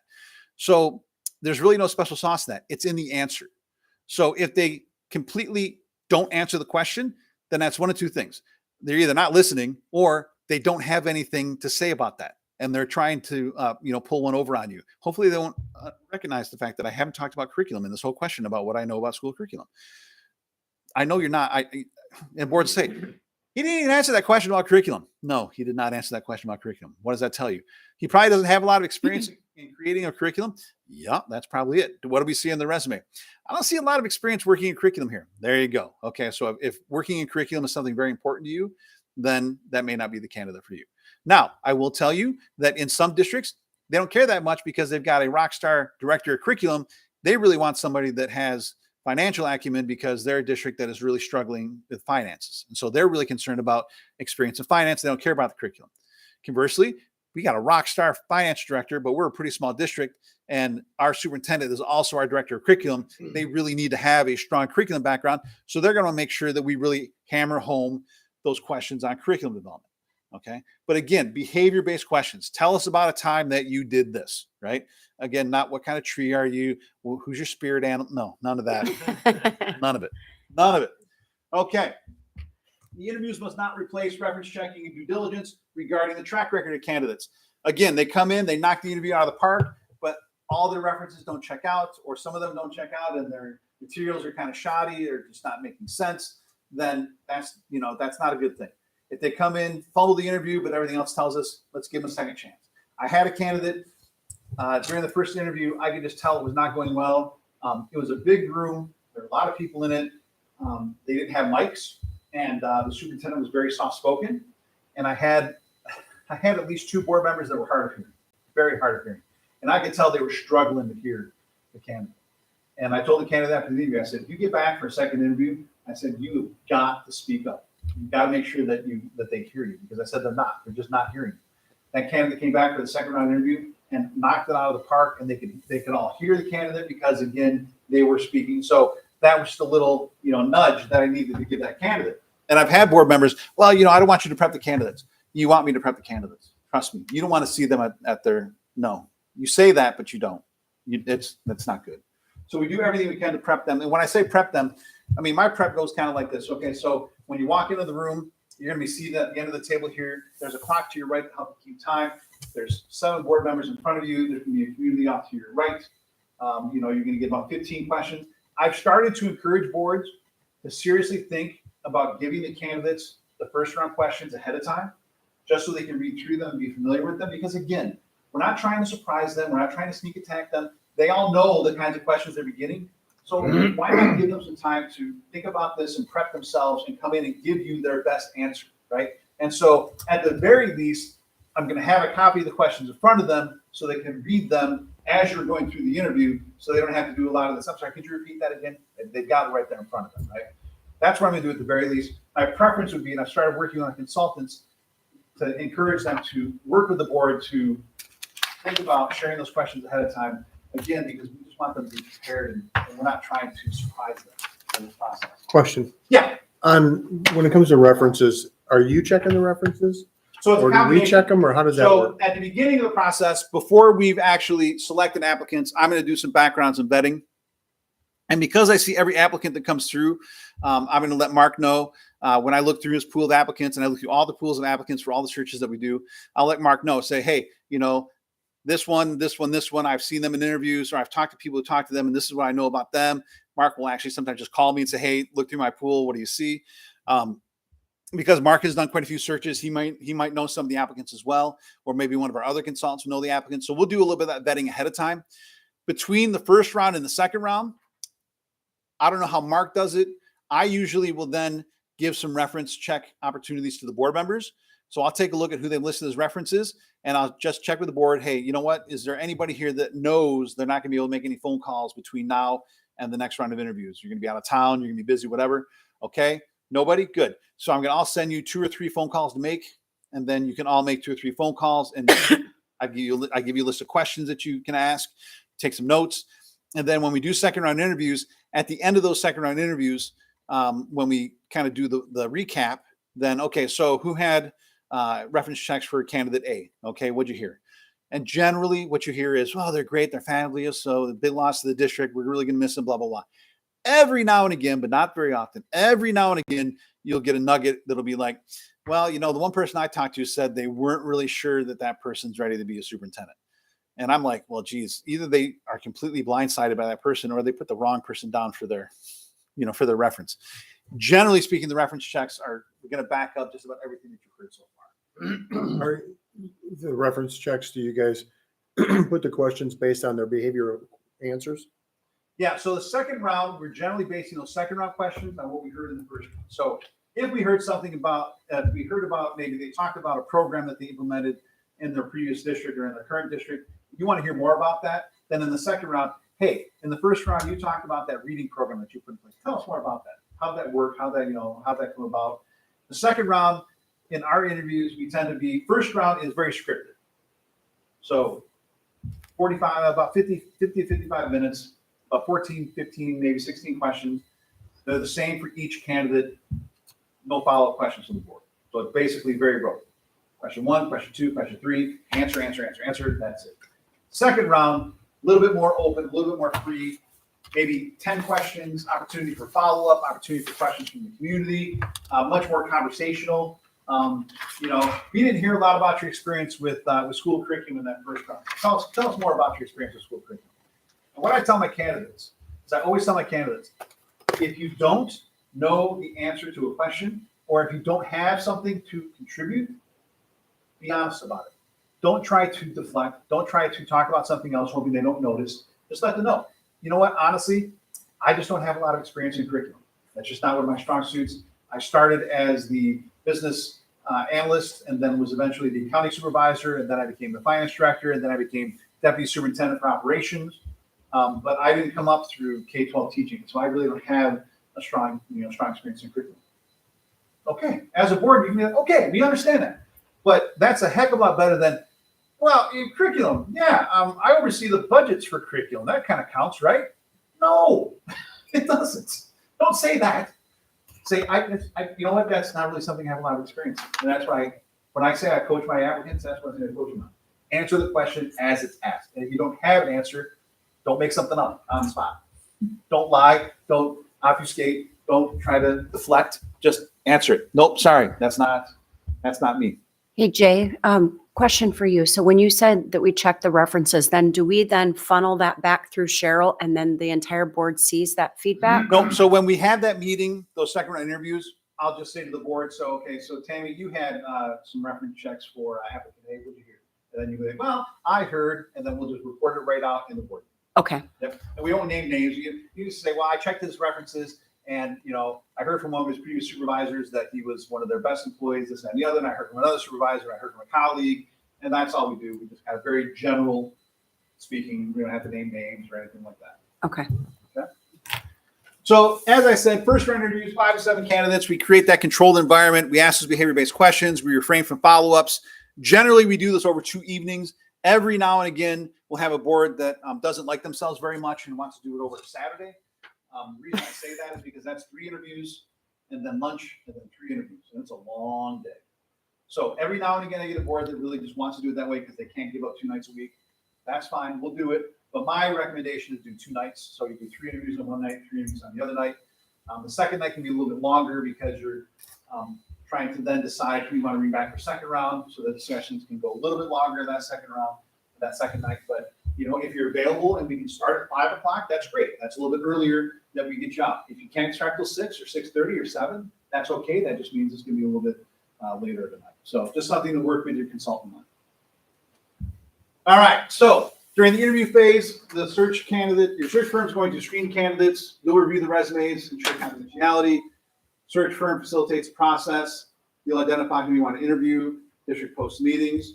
Search firm will conduct criminal background checks. Now, generally speaking, for criminal background checks, because any Michigan public school employee has to, by law, report any infractions that they have with the law, we don't generally do background checks on current Michigan public school employees. But if you've got out-of-state applicants, or you've got somebody that's between gigs, then we'll definitely do background checks. And if you want us to do background checks on all the candidates, just as a matter of course, then we'll do that. That's fine. Generally, I only recommend that for your first round interview applicants. I wouldn't recommend that you do background checks on all 20 of your applicants, just the ones that you decide you want to interview. If you had, say, 3 out-of-state candidates and 3 in-state candidates, and you're like, well, we're going to do 3 for the out-of-state, let's just do 6 background checks just for everybody, just to make it, okay, you can do that. The background checks, the baseline ones that we do, they're $29.99, and it's basically a computer check. It comes back in less than 24 hours, and it's basically just they hit all the big databases, and nope, we didn't find them in any databases in this state, this county, this whatever, and those come back pretty quick. If you want to do deeper background checks, we've got background checks where they'll actually call the employers that are listed on their resume to make sure that they actually worked where they said they worked. They'll call the colleges and make sure that they actually went to the college they say they went to. So we can go that deep. Those are a little bit more expensive. I don't have a lot of districts that want those because, again, most of my candidates aren't lying about anything. I mean, they went to the college where they said they went to. They worked the jobs they said they worked because they know we're going to check. We're going to do some basic background checks and whatnot. But every now and again, the board wants to go a little bit deeper. I mean, we do have a service that will do deep dives in social media. I can tell you though, that gets expensive. The deep dives in social media, those background checks are very expensive because that's a lot of hours are put into those. Okay, so we'll assist the board in the interview prep. You'll prepare for first round interviews. District will manage facility logistics. We'll notify the candidates. You'll conduct the interviews. We'll facilitate assignments if you have a writing assignment. We'll collect community input and then get all that input over to you. What sort of writing assignments? Like, Sometimes we'll have a writing assignment. We don't do too many writing assignments. Every now and again, they'll want, write up. I had a district. They said, okay, so here's the scenario. There was a person of interest around one of your elementary schools. The police have called and recommended a lockdown. So you had to do lockdown. Then you had to communicate to the parents. So write that memo to the parents. And so then they wrote the memo to the parents saying, okay, so this is what happened at school today, blah, blah, blah, and this is the steps we took, ensure your child's safety, blah, blah, blah. And so they just wanted to see, what kind of writing they had and how they would write that memo. So that would be an example. Every now and again, not very often. The second round, we will sometimes have them give a presentation. And the presentation is less about the content and more about you getting an idea of how they present information to you as a board. And I tell boards, don't get too hung up on the PowerPoint and whatnot, because they didn't have a whole lot of time to put together. So if it's not very pretty or if there's some misspellings and whatnot, don't get too hung up on that. How's their presentations done? How do they communicate information to you as a board? Because that's something that's going to happen on a regular basis. They're going to need to communicate to you as a board. They're going to need to communicate to their staff, to the community. How do they come across in presentation? That's what you're focusing on. That's what you're looking at. So we'll give them just a generic topic. How would you increase graduation rate in our district, and then let them pontificate on how the ways they would increase graduation rate. You're less concerned with that, more concerned with how they present information to you. Does it make sense? Do they make sense? Can you understand them?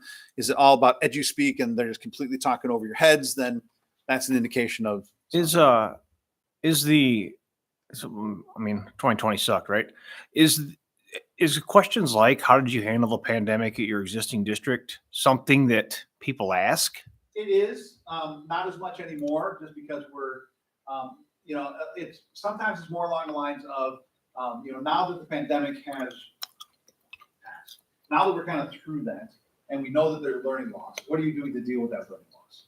What are your plans for dealing with that learning loss? Okay.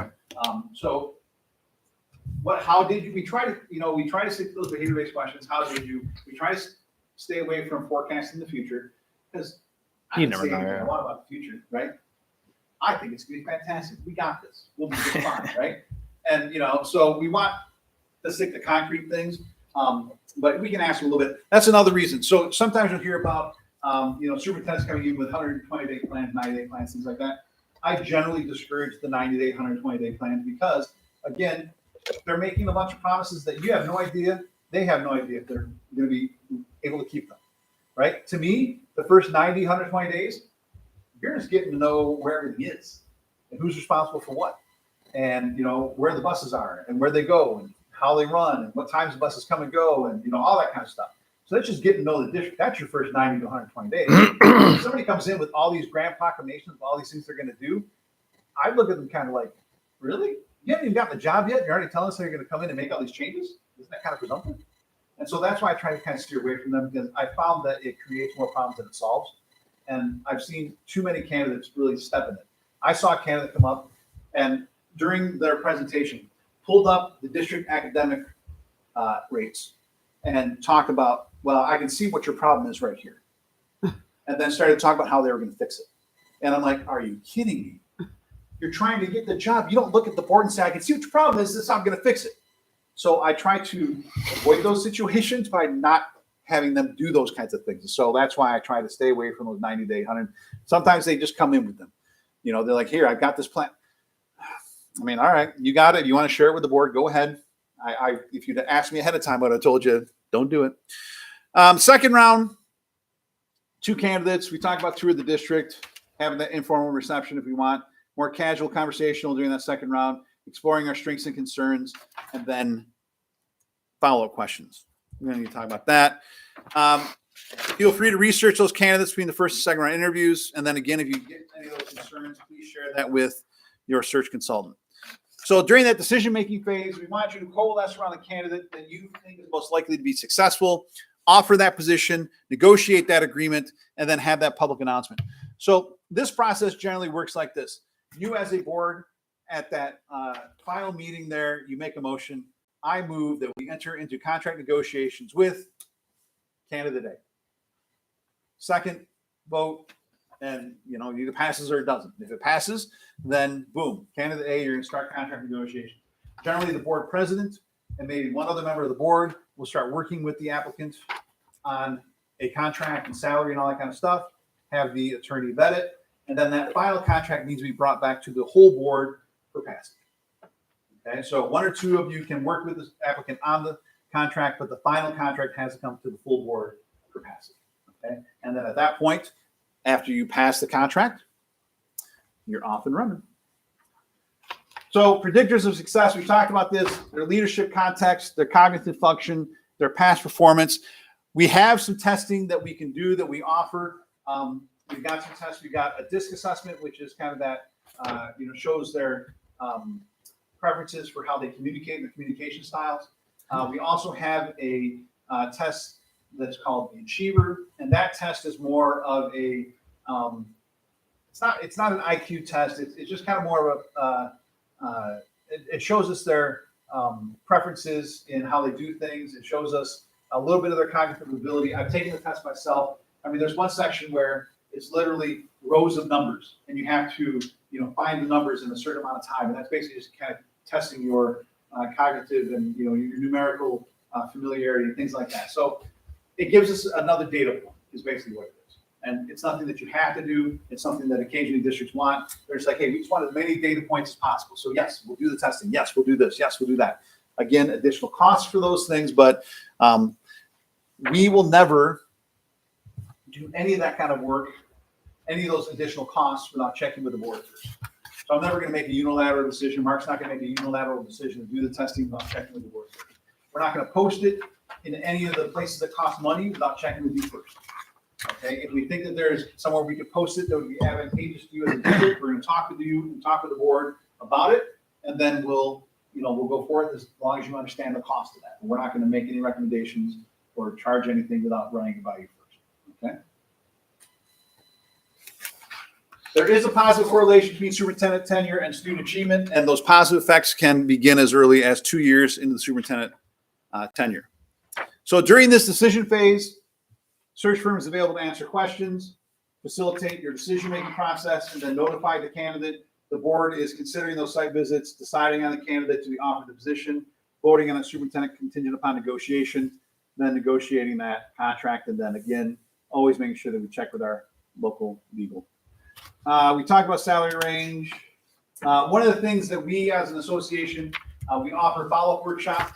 So, we'll come back, or Mark will come back in 6 months or so after you've hired the superintendent and just kind of check in, see how everything's going. We offer a break on facilitated evaluation for that first evaluation. So if you want someone to come in and facilitate that evaluation, we'll do that at a reduced cost as well. And then we have our area reps. So I have retired superintendents across the state that meet with every new superintendent every fall and spring, regardless of whether we do the search or MLI did the search. It doesn't matter. If it's a new superintendent, then one of my retired superintendents is going to sit down with them and talk to them and offer any kind of counseling, guidance, whatever they need. Provide a nice little gift that we give to all new superintendents. And that's for every new superintendent in the state. It doesn't matter how they got there. So those are the things I want to talk to you about tonight. As I said, I kind of leave some of our services in there. So the pitch was kind of part of that whole thing. So I don't really feel a need to get into any specific things around the pitch, because I think it nailed pretty much all. But if you have questions about the process or about the proposal, the cost, anything like that, I'd be more than happy to answer those right now.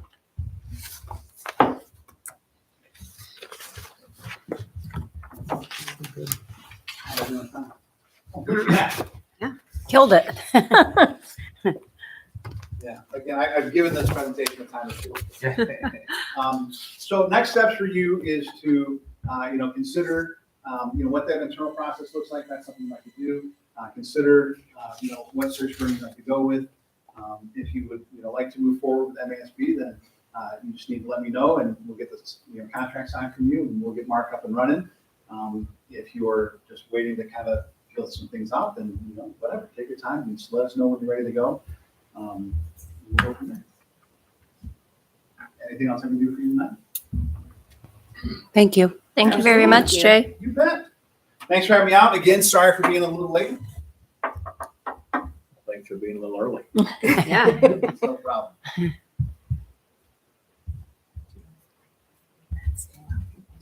Yeah, we can break for a few minutes and wait for our next presenter. Who- Anybody needs to use the usually are? restroom? I think they used it. Well, no. There was a bunch of It is- out and about. All these guys are just on this paperwork, if you look at it. We haven't used these guys since 1983. It's in here.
And now we're going to hear from Dave Killips from the Michigan Leadership Institute. Thank you very much, and thank you for the opportunity.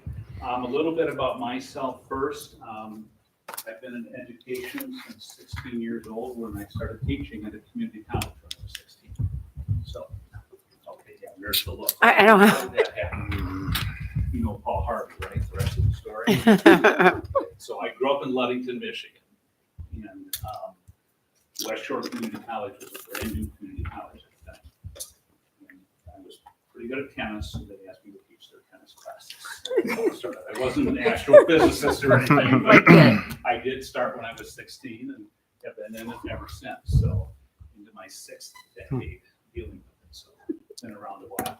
I've been a teacher, a coach, various sports, athletic director, assistant principal, middle school and high school, superintendent at several different districts for a total of 17 years. I did retire out of Chelsea. And it's better probably to stand in front of you as a losing team, a winning team for that game, and I get that. But spent 10 years there when I retired, and then I've been doing this for probably the last 5 years. And, I've done 45 searches in that time, it's more than anybody else in the state of Michigan. Been a busy West Michigan couple of years here. So done lots of school districts. I think in your folder you have a list of the districts. Over I handed out, it might be the last sheet on the left-hand side. I've got some of them listed in the PowerPoint just to go through, but you'll see that there's a complete list of the districts, quite a few districts in this area, including ISDs and that I've worked with. I would welcome you to call any of those districts because I think they've all turned out well. Okay. A little bit about MLI. We've been around since 1998 doing superintendent searches, so we've been doing it longer than anybody else. Tim Quinn started our organization back then, and Mike Wolf in 2008, I think it was, and now Genesee ISD actually owns this, which is kind of odd, but I can tell you the resources have been better than ever for us. So, I have no problem with it. It hasn't changed our format or organization at all, but we help school districts with a lot of different things. We do strategic planning, we do governance workshops, got a lot of executive coaching, we do a lot of climate and culture building, we can help in negotiations, you name it, we probably have the expertise to do it. We are a group that's simply made up of a lot of retired superintendents, except for a couple people, and we are positioned all across the state of Michigan, which gives us great networking. It gives us the ability to get into any school district and find out just about anything we want to on individuals, which is part of what we do, right? Because we want a good fit here as we move forward. So we've been around for, a substantial number of years and have been very successful at that. Again, you've got the complete list of searches in front of you. Why us? It's actually pretty simple. Kids are our priority, but we certainly believe leadership matters. And consistent, continual leadership matters. We run a SUPS Academy, so we help develop superintendents or people that want to become superintendents. We also have quite a few people that have become superintendents in their first and second year, and they come over to our SUPS Academy because they want to learn more. It's a very hands-on approach. They're hearing from practitioners. I will tell you, because we do get this criticism once in a while, well, then you just hire the people from your SUPS Academy. That is not true. I've gone back in my own searches. It's about 50-50 because there's other ways to get that certification for superintendents as well. So I am not a SUPS Academy graduate. They came after me and hired me. So it's an avenue to improve what people do and get ready for the next step. And we think it's very important. It's been very successful, but that doesn't limit our pools at all. The experience, the expertise, and the networking that we bring to the floor, probably 10, maybe 11 years ago now, we shared all of our information with MASB because it was a concerted effort to join the two organizations. When it was all over, and I think rightfully so, they decided, no, we needed two organizations in the state that would do these searches. Competition would be good. I mean, you guys would probably be paying a fee that was similar to a professional out-of-state service coming in. That would be $30,000, $40,000, $50,000 to do a search. And both organizations try to keep costs down. We know that. So, but they use a lot of our materials, so we know exactly. And I know Jay, we were talking out there.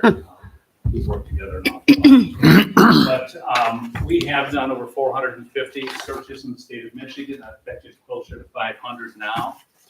We continue to do ongoing research on leadership, and we support that through our Schools Academy. We will come in and do a governance program for you once you hire your superintendent. And I would suggest at least a month later, up to 6 months later, you could have me come in and we would talk about roles and responsibilities of the Board of Education that make sure that we're headed in the right direction, because that friction can be there at times. And what we have to understand is that it's crucial that the 8 of you are working together to run this school district. It's not the 7 of you as a board member, because none of you have any power individually. You only have power when you sit in an open meeting and 4 people say, this is the way it's going to be. All right? So that's important. It is a team approach. We deal with Freedom of Information Acts all the time. We know the Open Meetings Act. Part of my job through this process is to keep you out of an orange jumpsuit with a number across your chest. And I know your colors are orange and blue, but you don't want an orange jumpsuit. And I don't want one either. Even though I would lead this search, our entire MLI team collaborates on every search that we do across the state of Michigan. So once we have one, we are in constant contact about what candidates look like, what the right fit might be here, because you're going to find people that can do this job, but it has to be the right fit for this community. Just because I think I was successful after 10 years in Chelsea and so forth, doesn't make me the right person for Edwardsburg. And you have to understand that there's personalities. Are you in financial difficult times, and you need somebody with a strong business background, or your score is not as high as they want, so you want an educational leader or instructional leader. There's different leadership styles for different times. And you have to decide as a Board of Education what is next, what you need next to take you to that next level. Because that's what it should always be about, is that continual improvement of every child of the school district as a whole. As I was telling Cheryl out in the hallway beforehand, we ask kids to improve on a daily basis. So we need to model that. The Board of Education needs to model that. And so we need to find the right person that's going to help take this district to that next level, whatever it is. We don't just let candidates come to us. We are going to be recruiting people. We do that all the time. We make the phone calls. We'll give them names. We will do the recruiting. We will do the digging on them. That's part of the job as well. And our team has well over 100 years of leadership experience. We were laughing the other day because I think just our West Michigan team, and I've got 3 people that thankfully they brought on to help me in the last couple of years, that we started adding up our time, and it was, oh boy, 3 of us are there, or 4 of us are there, so what does it make the whole organization? So I think it's a little higher than that, but that's talking about our ages. We want to do that. Our guarantee, and fortunately in 45 searches I've done, I've never had to worry about this, but we will guarantee that that person's going to be successful for that first year. If not, we come back and we will redo the search for your charge, except for expenses. And expenses are minimal, especially in my case. I live 30 minutes away, so there's mileage involved, and that's it. You're not going to be paying for meals. You're not going to be paying for hotel stays or anything like that. We'll do most of the printing. Once in a while, there's a document or something that we need at the last minute. I might give Cheryl a call and say, hey, can you have this ready for the meeting tonight? And it'll be 10 or 12 pages total. She might have to print it for us. So it's not much. Okay, but we supply everything. Now there's a caveat there. There's an out. If somebody, came down with cancer, or an immediate family member had the same thing, we would not have that guarantee. Nobody can predict that. Nobody wished that upon anyone. So that's our guarantee. I've never had to worry about it, so that's a good thing. We will walk you through the entire process. My job in this process is to make this process as easy as possible for all of you. How many of you have been involved in the superintendent search before? One. All right. I realize that. And I also realize that I've had experience being on a hospital board for 12 or 15 years, and I was the board president there, and we had to hire a new CEO. And there's a process to do that in the health industry, just like there is in the educational industry. I will walk you through that. Again, you don't do this on a daily basis. I do. I try to keep things as simple and as positive as they can be as we go through this. I will help organize you every step of the way. I will be there to answer any question or concern that you may have. All you got to do is call, text, email. If I don't pick up right away, I will definitely get back with you. But that's my job, because you guys don't do this for a living. I'm doing it for a living right now, I guess. We will be a mentor for your new superintendent for the first year. Some people, some districts have hired me up to 3 years to serve as a mentor for a new superintendent. If you would like to be able to say that Edwards Public Schools is going to have a seasoned superintendent that applies for this job and that you're going to hire them. There's no guarantee with that.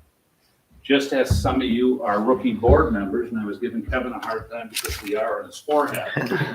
Every superintendent in this state at one point had an R on their forehead, okay? So somebody, and it can be the up and comer, that you all of a sudden see all the potential in this person, even though you might have somebody with 10 years of experience in this job, and you say, no, this is the better fit for our district. We're going to be there to support that person and help them out through that first year. So please understand that. And then we have a lot of legal support behind us. It's the same legal support that Genesee ISD has. So we've got the major law firms in the state of Michigan that we work with. So we don't have to bother your lawyers, except when you develop your contract, because they're going to be developing as you're their client, basically. Okay, so we want to be able to do that. So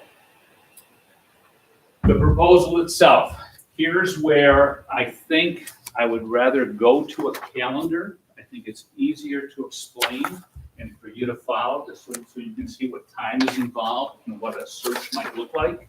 So right behind the letter in your packet, in case Chelsea, you didn't know, we got the new letter in there with the new person in charge in there. Because the first packet, Cheryl reminded, we changed board presidents. So we updated that letter. So we recognize that. So the calendar, there is no set time schedule for a superintendent search. There are some districts that like to take the time. They like to make it 10, 12, 14, 16 weeks. That is what works into their schedules. We've had some districts complete it probably within 5 or 6 weeks, and depending on what the board wants. My guess is that since your superintendent let you know now, and you met this quickly, you're trying to get out of the gate and beat a lot of districts to the trough and not be one of the last ones there. That's just an assumption. There's about 9 or 10 jobs posted out there right now. There's some that are actually in the process of being filled, so they've been way ahead of the schedule. And I got a call Friday afternoon from an ISD superintendent in this area that said he's going to have 5 local superintendents retired this year. It's going to be another busy year. So I think getting out early is wise, and give your superintendent credit for giving you some notification on that. So let's go through the schedule. It'll walk you right through what we're going to do, so you'll have hopefully a clear understanding. Please do not hesitate to interrupt me and ask questions, okay? I want to make sure we understand this as we go through. So if you look over on the left-hand side, I've got a whole bunch of dates and a whole bunch of colors, right? So there's orange calendar, there's a blue calendar, keeping with school colors, right? And then the green one, which is the odd one, okay? So the orange one's a little quicker, the blue one is a little middle of the road, and the green one is stretching things out a little bit. So regardless of what we do, except for the green one, if we're looking at moving right along, I would suggest getting this job preliminarily posted ASAP. And that means that could happen tomorrow morning. You guys made a decision to move along tonight, and you notified me that MLI was fortunate enough to work with you to do the search. We could get it posted tomorrow morning. Now, it'll be a very basic posting. It'll just say there's a superintendency opening in Edwards Public School. Please contact Dave Killips. They'll have my contact information, and the posting deadline is such and such. So the closing deadline date would be there. It would be posted. An advantage of that also is the Midwinter Superintendent's Conference is going on right now. So if that hit all their phones in the morning, that would be all bad. Let people start talking. Let people know it's available. It's a good methodology to use. We will fill out the profile through this process as we get going, and I'll walk you right through that to make sure we cover everything we need to cover. But again, let the grapevine go to work. Might as well use it to our advantage for once. So we would do that right away. Then I would ask the Board of Education to answer the 3 questions that are just below there. I would ask for your input by February 10th. That is, what are the skills, the qualifications, the characteristics we needed in a new superintendent? What are the challenges facing us in the next 3 to 5 years? And then what are the points of pride? Individually, I would have each one of you send answers to me. I would then put it in a single document and ship it back to the board. That way you can see what all 7 board members are thinking, all right? Have time to write it down. I don't need paragraphs, bullet points, or short phrases or short sentences are fine, but it gives you an idea where the other board members are. I think you're going to be surprised at how common that input is, but it's important to do. So you will have that. Then January 31st through February 3rd, we would put those same 3 questions on your website with the help of the technology people in the district. We would put 3 questions out there, notify your public through the various methods that you would notify families and staff about, that they can go onto the website and anonymously answer those same 3 questions, okay? Everything needs to be anonymous, all right? We want to protect everybody in this process. You will then get the results of all of that. So now you know what your public is thinking, you know what the Board of Education is thinking, but then I also would come in on February 3rd and meet with focus groups in the district. So I would spend the day in the district. So I imagine I'd meet with the administrators. I imagine I would meet with the staff. I would meet with any service clubs you might have. If you have religious organizations you want me to meet with, athletic boosters, band boosters, whatever it might be. You determine those groups as a district. We work together to set up that calendar for that schedule for the day, and I come in and I take all kinds of notes. And then I go home, because I write everything down they say. And then I go home and I type it all up, everything they say. And then it's given to you again, so you see what people have to say. You are not invited to those focus groups. Well, If you sit there, will that be anonymous, or will we know what group says what? nope, everything will be anonymous. And I'll mix up all the comments. I just spent 2 days over at Kalamazoo Risa doing the same thing. Okay. And the purpose of that is if you're in the room, you can change the conversation. And what we want is open and honest input. And you're going to find out through this entire process, we want to be inclusive, not exclusive, as we make this hire. It's important. This is a community school district, right? It's important that your community be involved with that. So I don't even ask the people their names as they attend. And I explain that to them. I'm not trying to be rude, folks, so I'm going to apologize right up front. The reason I don't do this is because if Natalie said, well, did John say this? I can really say, I don't know, honestly. But you will get all those results. And the funny thing is, and there's a time and place for redundancy. So if I hear 15 times during that day that our superintendent needs to be in our buildings more often, I will write that down 15 times. I will go home and type it 15 times. So it'll be throughout that document. You'll end up reading it 15 times. Now, I do that instead of writing that one statement and putting a 15 next to it, because when you see it so often, eventually it's pretty soon it's going to sink in, right? You're going to notice that. So there is a time and place for redundancy. And even though these can be pages of reading, it's quick reading because they're all bullet points. I'm not writing long statements down. It's just quick phrases, okay? But again, we've got the input from the individual board members. We've got the input from the community via the website, and we've got input via the focus groups. Now, the other thing with the focus groups is all the comments that are made, the discussions we have, that doesn't go in the posting necessarily.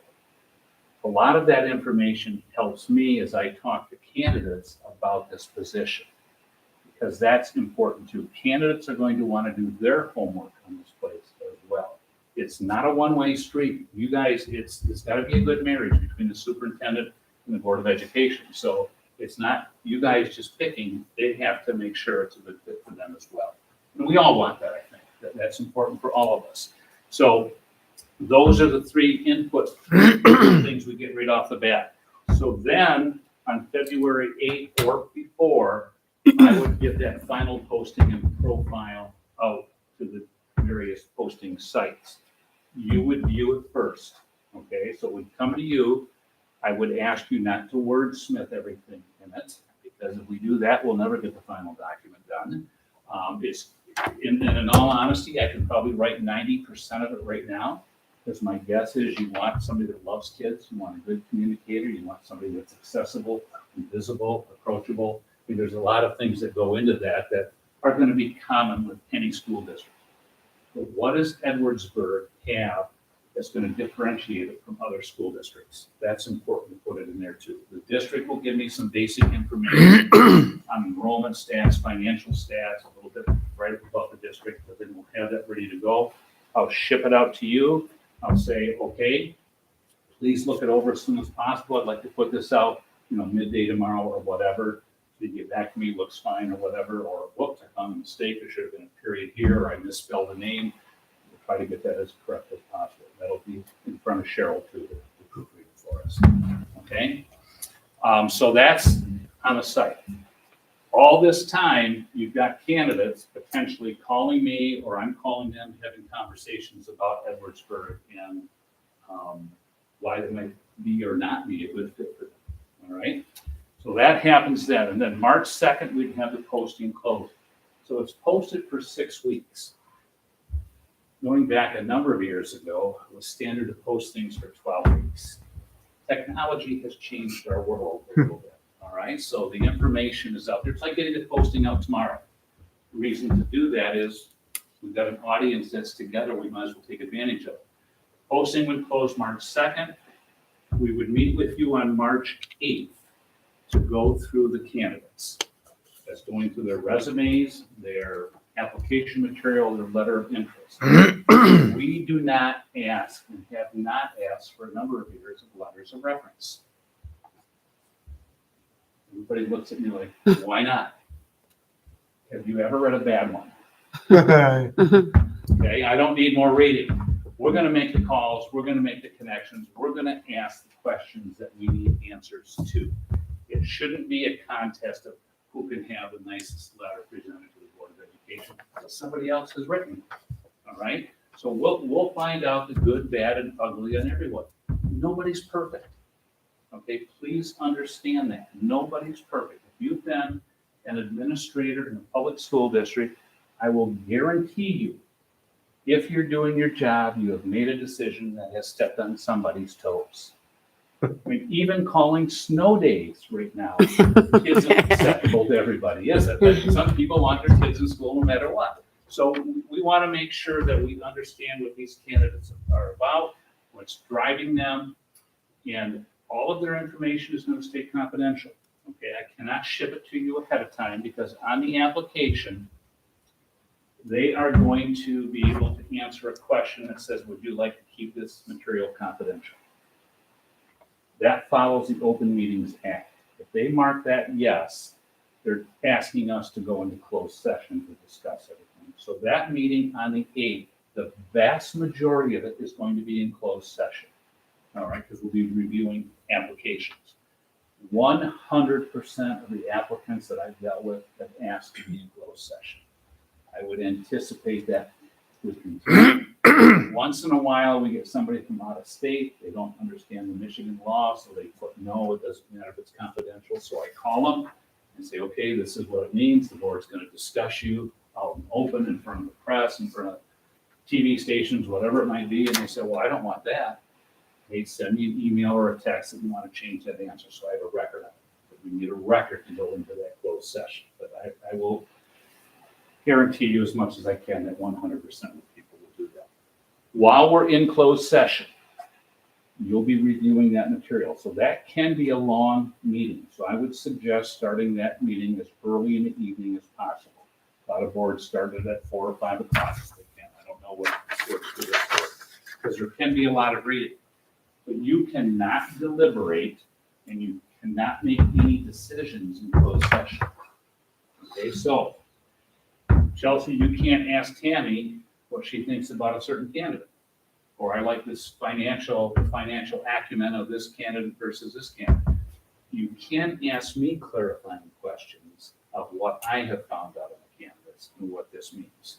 And when you do that, I would tell the other board members, you might want to listen to the answer because it provides some additional information. My job is to find out and talk to people to find out what their relationship with staff is like. How do they get along with the Board of Education? How do they work with other superintendents?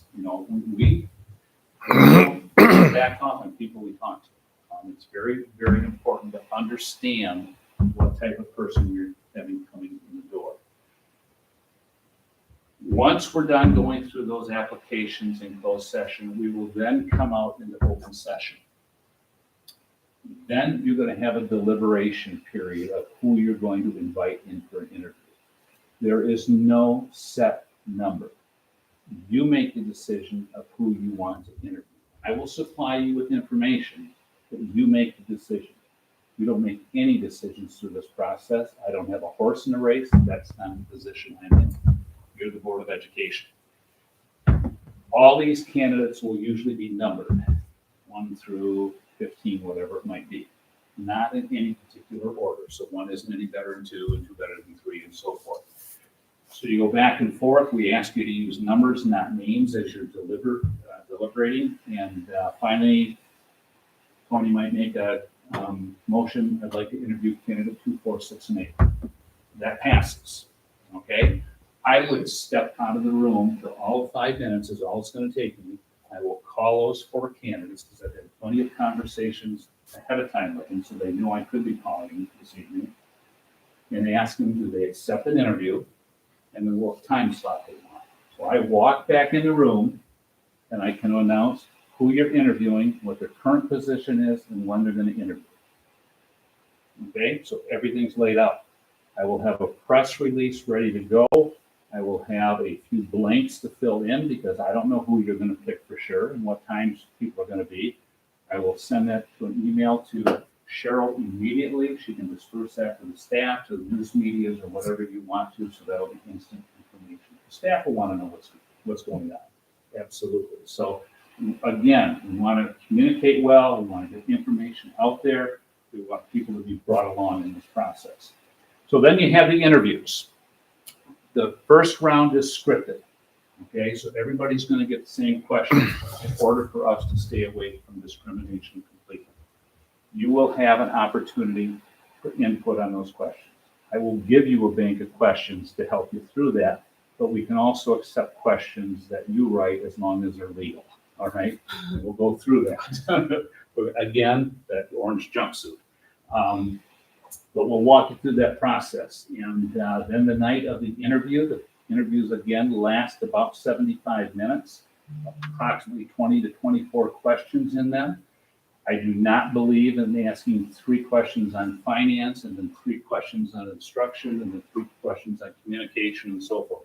That's not the superintendent's life.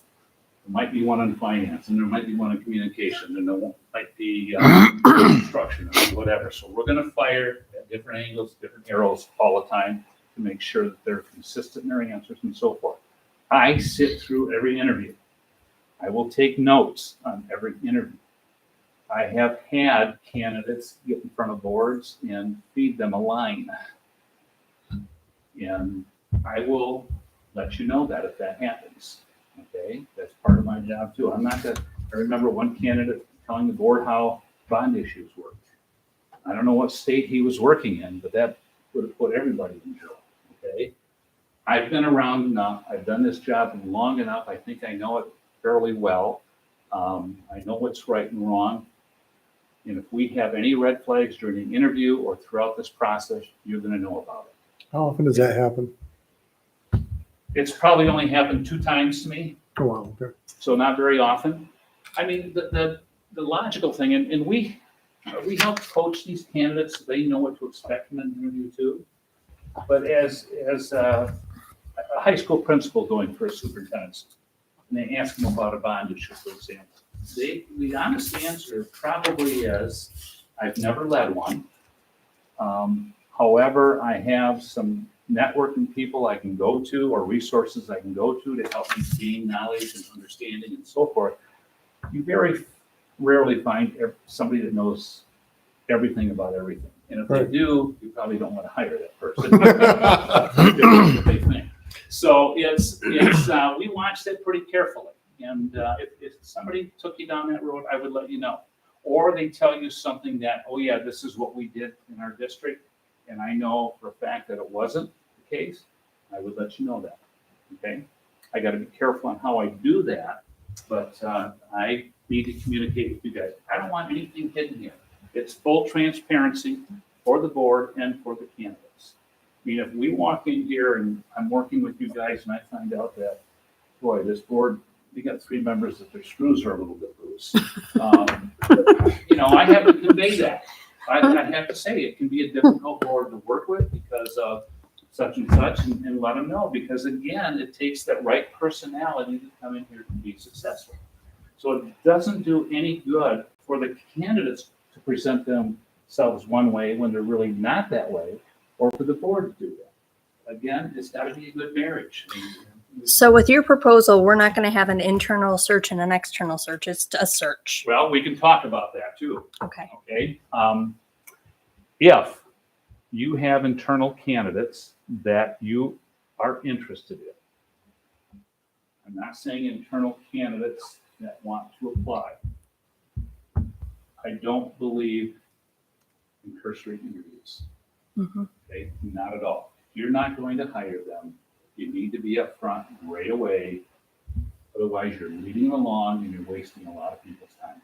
Okay, so you might have a elementary principal that you know you're not going to hire, and you're not really interested in. I can have the conversation with that person, or I can walk them through that most likely you're not going to get an interview because you don't have the experience.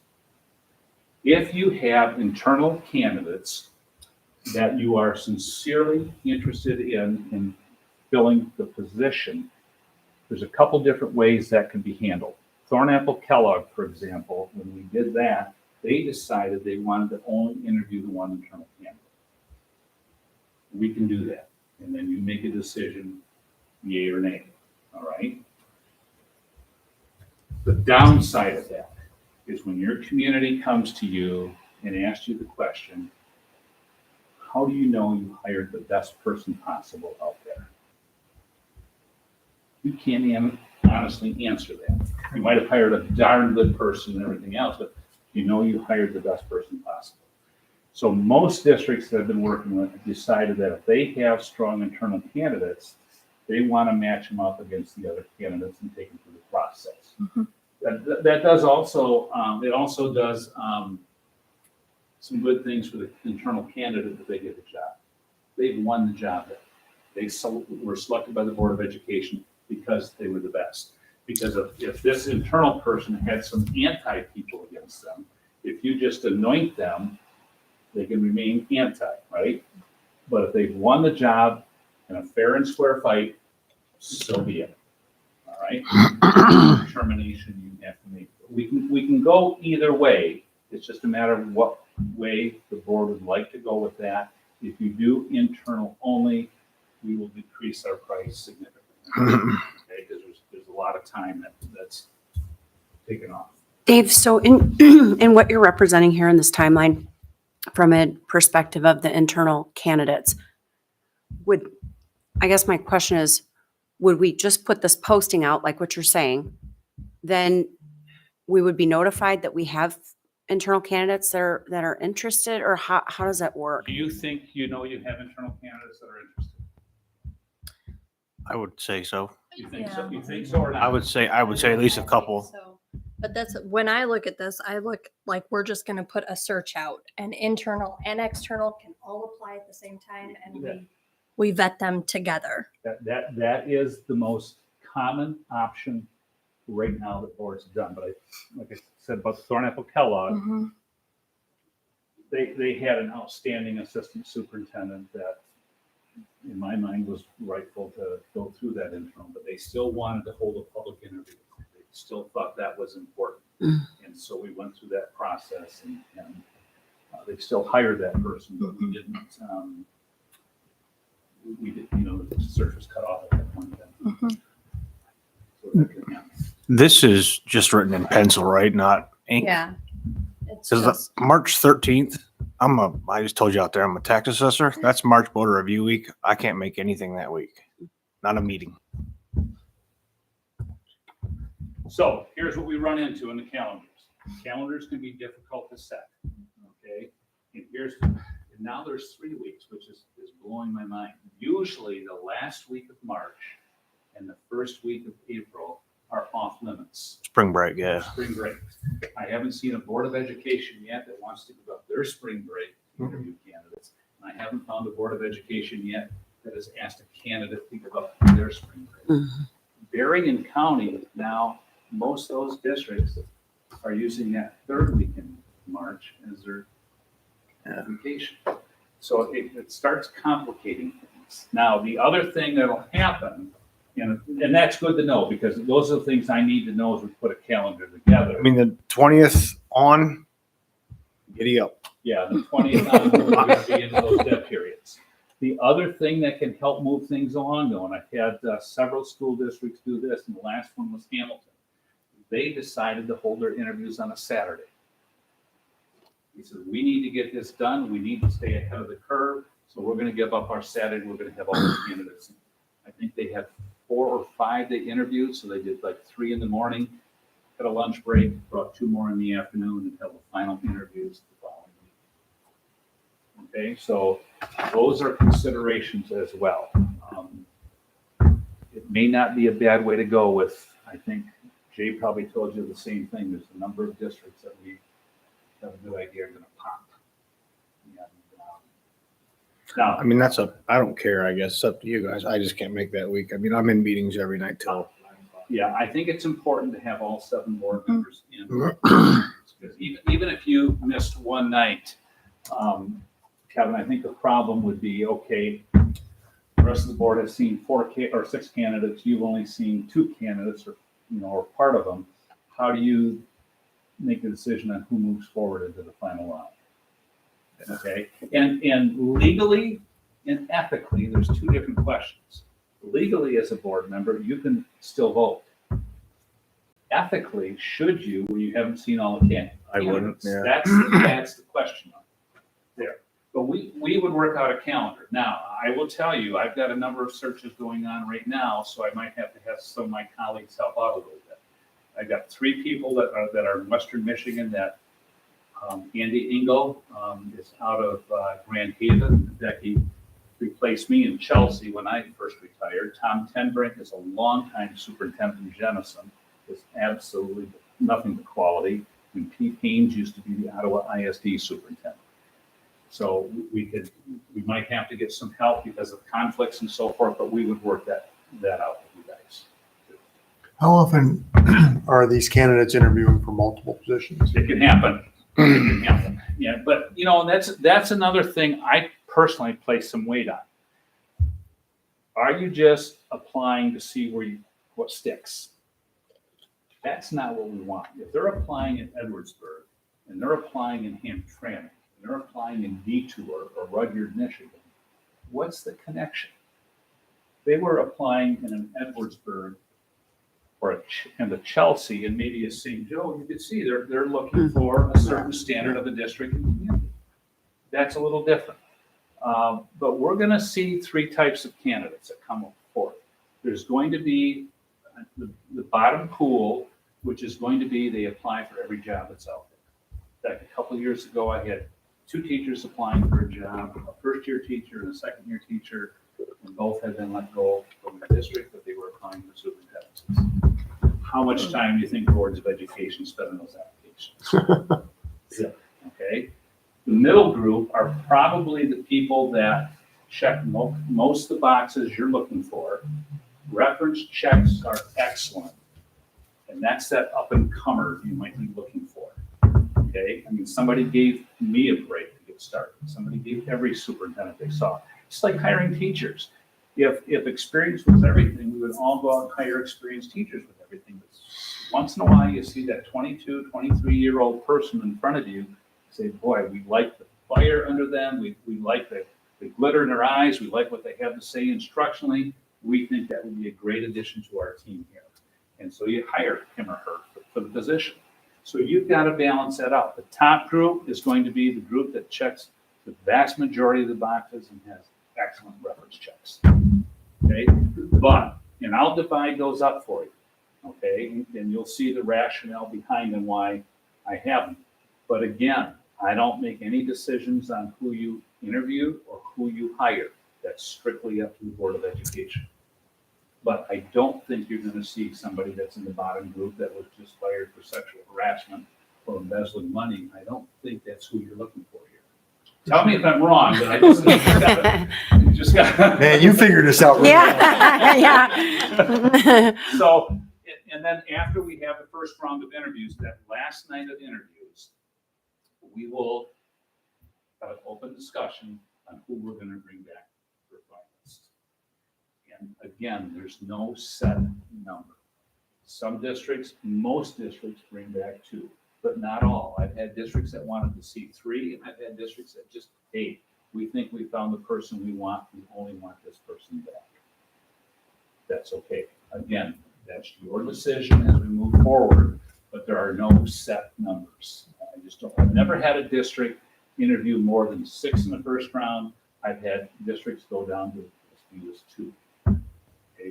Usually it's 4, 5, somewhere around there. But again, we got to see what the pools are like. The pools are not deep right now, but I can tell you, we have put quality people in front of every district that we have. I could care less. I don't get caught up in the numbers. Well, how many people applied for Edwardsburg? How many people applied for Chelsea? How many people applied for St. Joe? Doesn't make any difference. How many quality people apply here? How many people have quality and can do the job? That's what I want to see in front of the Board of Education. I don't want to brag that, well, we had 45 people. I can get you 45 people. But we're wasting a lot of paper. Can you walk us through how you find your candidates? Well, some will come to us. They're looking for a move. They might have had their eye on Edwardsburg for a couple of years. You might have somebody that's from Edwardsburg that wants to get back here. So when you say come to, obviously, once it gets posted, like how do people see it? Just from your website? No. MASA website, the School Superintendents Association, is the most common one in the state. In fact, we get out-of-state candidates from that too. I have had out-of-state candidates in every search I've done for, I don't know for how long. You're going to get them from Indiana, you may get them from Colorado, Ohio, Illinois, not just the Midwest, but you do see them from around the country too. Okay. So people that are looking to get into Michigan, they know where to go. We have it on our website as well. Okay. So you guys put the posting. Is that the same website that MASB Yes. uses too? Yep. So you guys are on the same website. Same thing. Now, MASB will put it on their website, just like we'll put it on our website, but MASA, the Superintendents Association, is where they all go. Okay. So you could call up MASA now, you look under members and jobs, and it'll shoot up all the postings that are there. Okay. There's like 9, 10 posted right now. So, but yeah, so that's the process we use. Then we hold a second interview. The second interview is not scripted because we can build off the first interview.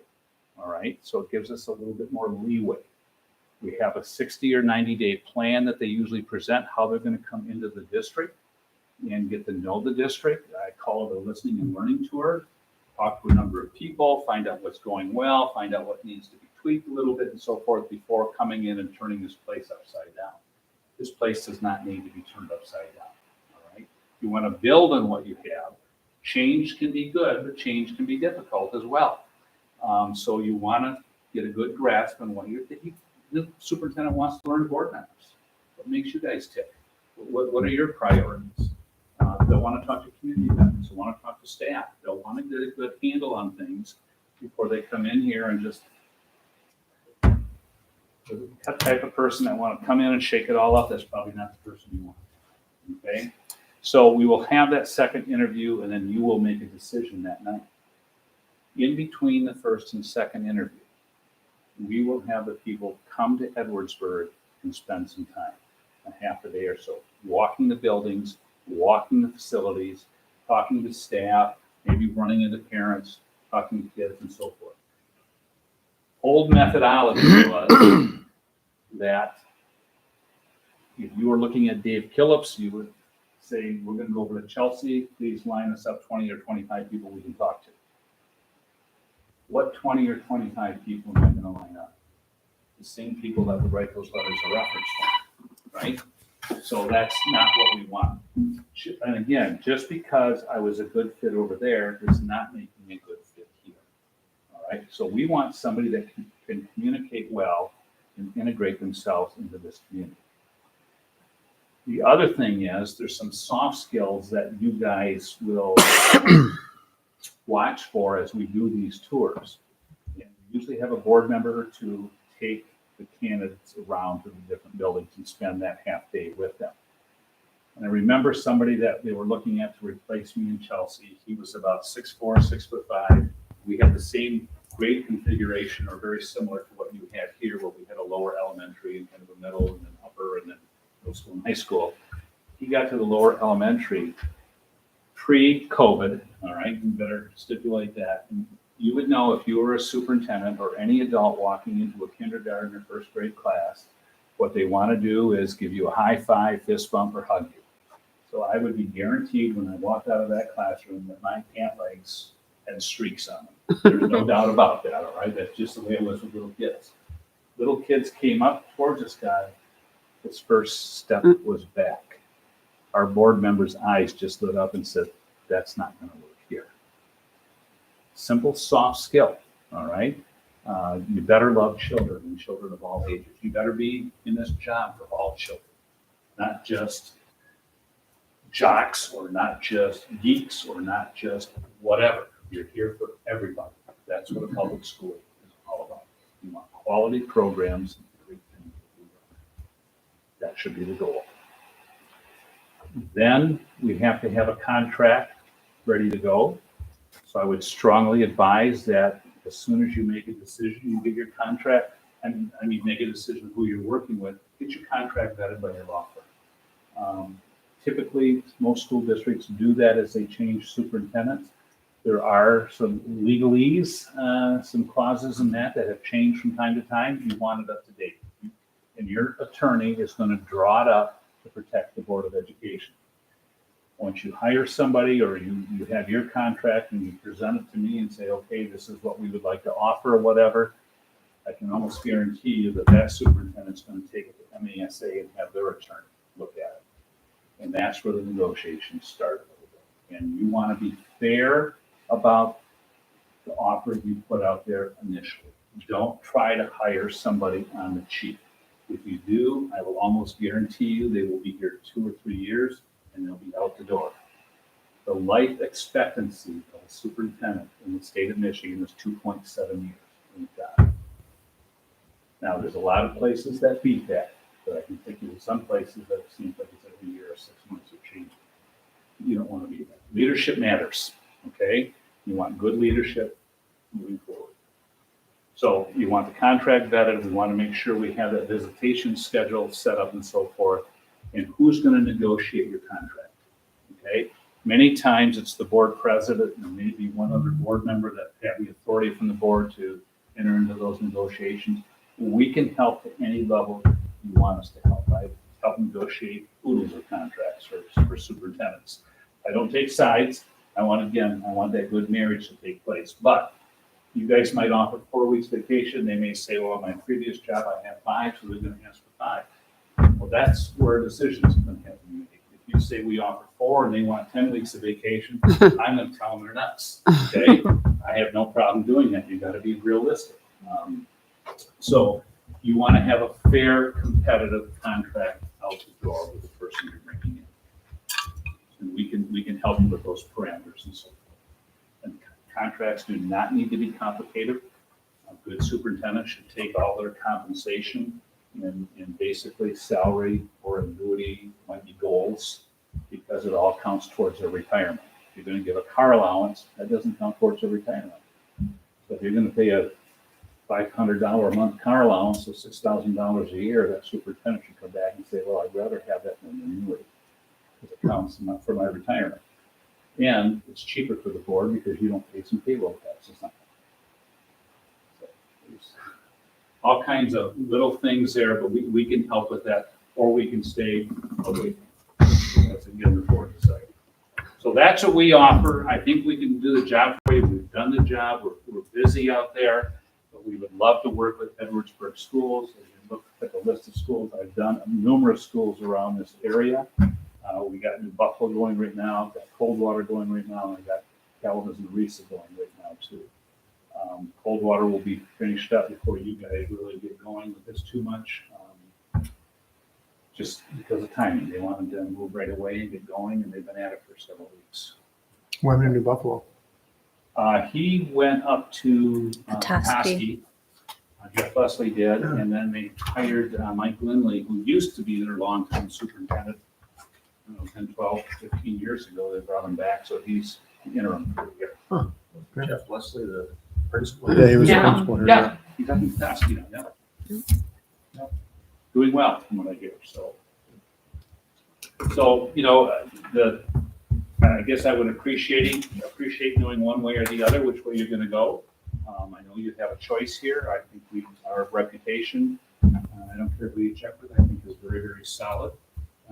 Give you one example with MLI. Three years ago now, the guest speaker at MASA Fall Conference, which is the big one for MASA, the Superintendent's Association, was Tim Quinn, the originator of MLI. And they asked in the audience how many people had some type of affiliation with MLI, not just do a search, but work with governance or strategic planning or whatever it might be. Probably 85% of the hands went up in the audience. So we're out there, we're around, we're throughout the state of Michigan. We've got the contacts. You guys don't have to do the reference checking. We will do that. We can get the honest answers, and I think we know the questions to ask. At the same time, as we announce candidates, if you have a trusted source in a community that this person's coming from, that's okay to talk to them. But don't cold call people, okay? First of all, I'm not sure how much information you'll get from them, and I'm not sure they're going to be truthful and frank with you. Okay? I think we have the ability to get that out of them because they know us. We've been around. We're old. Questions? You've got our fee in there. I think it's $6,600. Expenses, I think we have up to $800. It probably will be half of that in all honesty because I'm just not that far away. And a lot of this stuff we can do via email and so forth, like the input on the questions for the interviews and so forth. We don't have to meet to get that done. We can do that via email, and I can put those together and send them back. Okay? Okay. Any questions I can help you with? All right. Well, good luck, and again, we'd love to be able to work with you. Thank you. Okay? Thank you. Thank you. Thank you very much.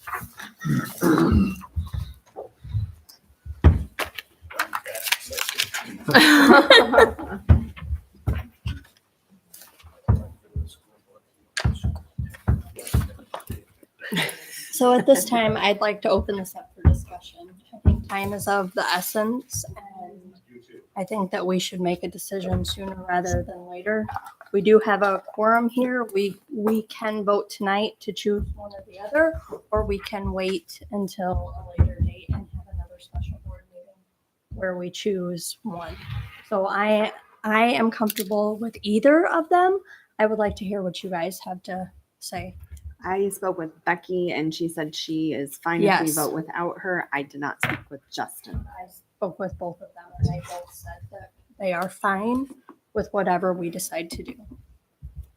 So, I think because time is of the essence, I think we do need to make a decision. And it sounds like the pool is in the right, it's prime right now. that's where I'm leaning as well. So do you guys have a preference with one over the other? I will say that I do like the idea of having one search, not an internal and an external, that everybody together, and that's my But the MSAB would do that if that's what we wanted. Yes, Did- it sounds Correct. like Yeah. they both will do that. Yeah. Yeah, I kind of like the idea of the internal qualifying people out personally, just because it lets the people internally know right away and doesn't get, because I think from what I've read and heard, is it can be really bad for a school system to have people go through the interview process and then be kind of Not- rejected. Mhm. And it kind of can put up some barriers against the people who beat them. Where if they're initially disqualified or not pushed forward, it tends to be more positive from what I've heard. So you're in favor of just an internal posting Well, first? I think just finding out if we have I'd be- candidates yeah. or who they are, having a quick discussion about them, whether they meet the criteria that we're Yeah. looking for or not, and then, they would either then go in the candidate pool. or Sure, not, yeah. But figuring that out ahead of time, so I don't know. I guess it doesn't really matter that much one way or the other, because they're all going to get talked about. Yeah. Right. And I think that there's a lot of concern in our community that the search be the best person possible and that it don't agree. necessarily be limited to any internal people. And I think if we chose to do the internal first, to say, okay, well, we're definitely going to do the internal and then definitely do the external, I think that sends a message to our internal candidates that we Maybe may they not aren't good value enough. them Yeah. enough. But then I think if we don't proceed, then I think that there could potentially be a lot of backlash from the community if we're not opening it up fully. I'm sure if there's any internal candidates, they've known about it longer than anybody. They probably are getting their ducks in a row, I would assume. I don't know that any of us would really know at this point who might be interested. I mean, I guess, how would we know? I guess Yeah. that's the Yeah. question, right? I mean, they can throw in with the rest of the pool. I'm in favor of kind of that, I guess. Well, and I think regardless, either one of these groups are going to do the same thing. Yeah. So I don't think that part of it really matters. Because if we told Dave that that's what we want to do, I'm sure he would do it. So that I don't think is going to really matter. I think it comes down to who's going to bring the best candidates and help us guide through the process. I thought they both did a great job presenting. I think sometimes it's easier with MASB because I feel like we already know about them and they have kind of a wider variety of services that they offer. And I feel like they're maybe in the individual districts on a more regular basis because they do so many other aspects that maybe they have a better understanding of the superintendents, at least the ones that are already superintendents. I could completely be wrong about that. The only thing that I would wonder about that a little bit is Dave, and I'm not sure which way I would go. At Yeah. this point, but he's more local. Mhm. And when I was looking at who he's filled, a lot of them have been more in this area. I agree with you, Tony, and he is who would do our search. Mhm. It will not be Jay Bennett. Right. Except if we have conflicts. Yes, And it yes, sounds like then- he gave us this schedule because it's what works for his Yeah. schedule. Right. So if it's not going to work for our schedule and we're going to end up with piecemeal here and there, Right. I know I personally would much rather have one set person be it Jay or This somebody schedule's else. not going to happen. Yeah, no. I mean, there's Right. just no This was, way. Right. that I was mean, that just is to my give us opinion. an That'd be idea great, of but- how Right. things would happen. But you mean, So, when yeah. he said, well, I can't do that week, Yeah. then he immediately kind of said, well, then I'm going to have to bring in some other people. and he did say it's difficult because of the spring breaks Yeah. and what have you. Yeah. So I feel like, I don't know. I mean, I liked both of the guys and I agree with you that the MASB is very valuable to us. The thing, to kind of reiterate what's kind of been said, I feel like Dave is local. It helps us control costs. And I think we would get a little more personalized attention. That's just my feeling, but I guess if we went with him, I would want assurance that we are having one person and it's not going to be this person for 2 nights and that person for that night and this person's coming for the day tours. Because I felt like once we weren't necessarily okay with this schedule, then he was kind of like, well, then I won't be doing it all. Well, and he did say that we could contour, like pick a Saturday, for instance, and do it all on a Saturday if we weren't trying to do different nights, which I would prefer. I would prefer to do them all together. I'd like to see them So all, we can, yes. so it's fresh in Just- your mind just with like all of them. this, where we did it all together. It's fresh in your mind. You can ask your questions and understand everything. I did like MASB's interview process better. Good too. I really did. I felt like it was much more clear, and his question, the way he goes about things. He did talk about the 60 or 90-day plan, and Dave says, I'm going to do it, and they say they're not. Well, I don't know, and that was my initial reaction to what he said to you. But then he said, "What is your 60 or 90-day plan? Like, what are you going to come in not to change, or what are you going to do to learn your district?" That's the way I took it. Like he said, the 60 to 90-day plan, and I was like, "Oh, he just said not to do that." Yeah. And then he said, "What are you gonna? You're gonna learn the buildings and the way we do things." Which I feel like they were both kind of saying the same thing, but they Yeah. just said it differently. Yeah, yeah.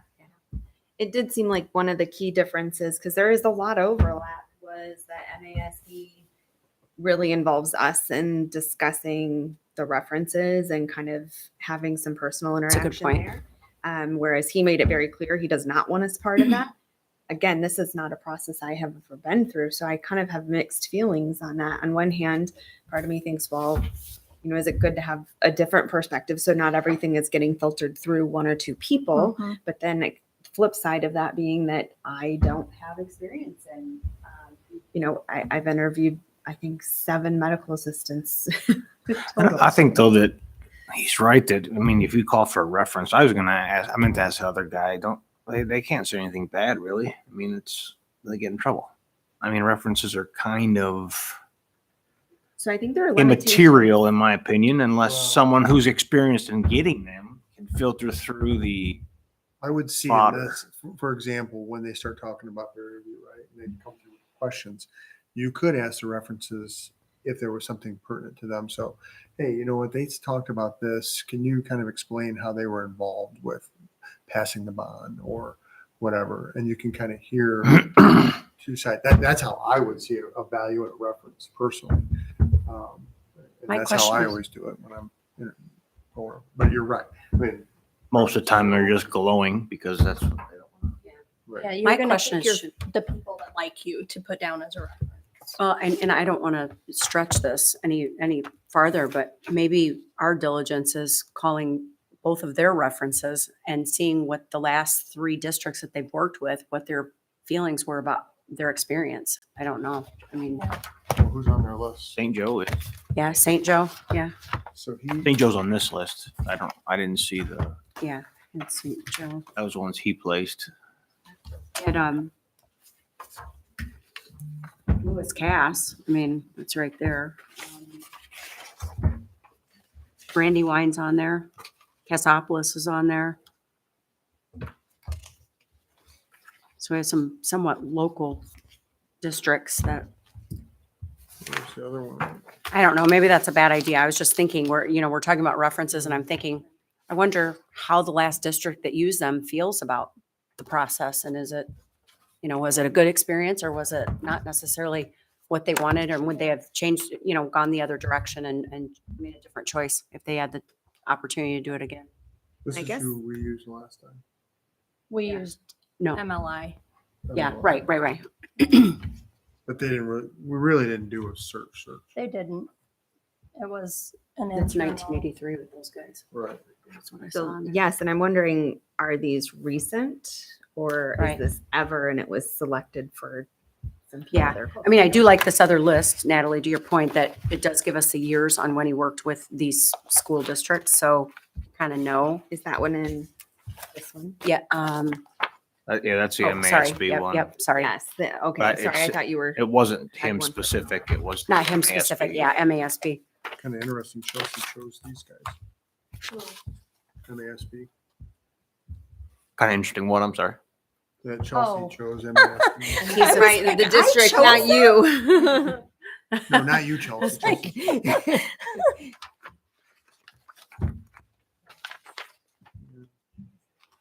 I really expected to have a stronger feeling. Yeah. Yeah. Well, I mean, honestly, most of it is going to be really similar. Yeah. Yeah. Either way you Absolutely. go. You know, MASB I felt was a little bit cleaner presentation and felt like it was a little more organized Mhm. personally. You know, I think that them listing all the schools they've worked with in years, I love that. Just kind of the way he talked about interviewing, I just felt more comfortable with this process. Had a little more emphasis on the actual OMA and FOIA and all that kind of stuff too, like from a legality standpoint. You know, I Yeah. don't know, just felt like it was, you know, I liked that about What his about- presentation. Oh, sorry. I'm sorry. Go ahead. What about the resources they provide, like after the hire? I know the one guy talks about doing a 1 year. They did too. And there's, Pretty it much the says, same it thing, says right? there's a year of support. Yeah. And, For up the- to a I year. think it's Up to I three, know. and then I it's think it's a higher. Like they give you a 2-year guarantee to do it again if you Agree for them to come Agree in f- every right. like 3 Quarter. months. for the governance Yeah. training. Yeah, If for you the if you governance agree to the governance training, it's I think a 2 year, but it's 1 year. Both of them guaranteed your candidate for a year. Right. right. What Other than about like, I know Tragic. MLI was talking about doing like training and all that. as a Mentor. part of this, There was a right? mentor Well, there was a mentor, program. plus they had a training course they're going to do. soups. Soups, that's separate. No. He said in the presentation that in the first year they would do a new superintendent orientation. Yeah, for board. the board and I think Yeah. they both mentioned I was something wondering, like I that. couldn't remember. if Coming- MASB what- said they would do I that. think Was they that both- coming back 1 to 6 months? That part where Yeah. they come back. Yeah, come back and do a new board superintendent orientation. But I didn't remember. I mean, that's the hard thing. The person going first is some of the stuff I don't remember.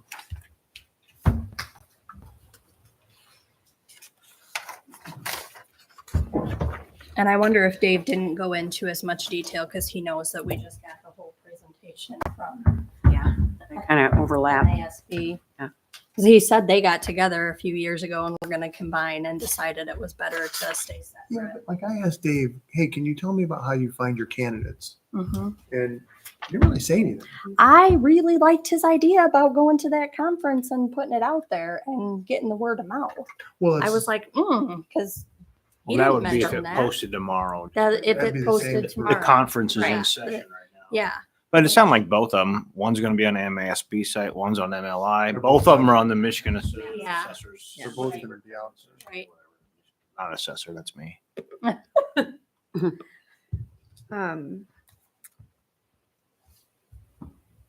Do we, I think I'd make a motion that we select NASB as the organization we go forward with.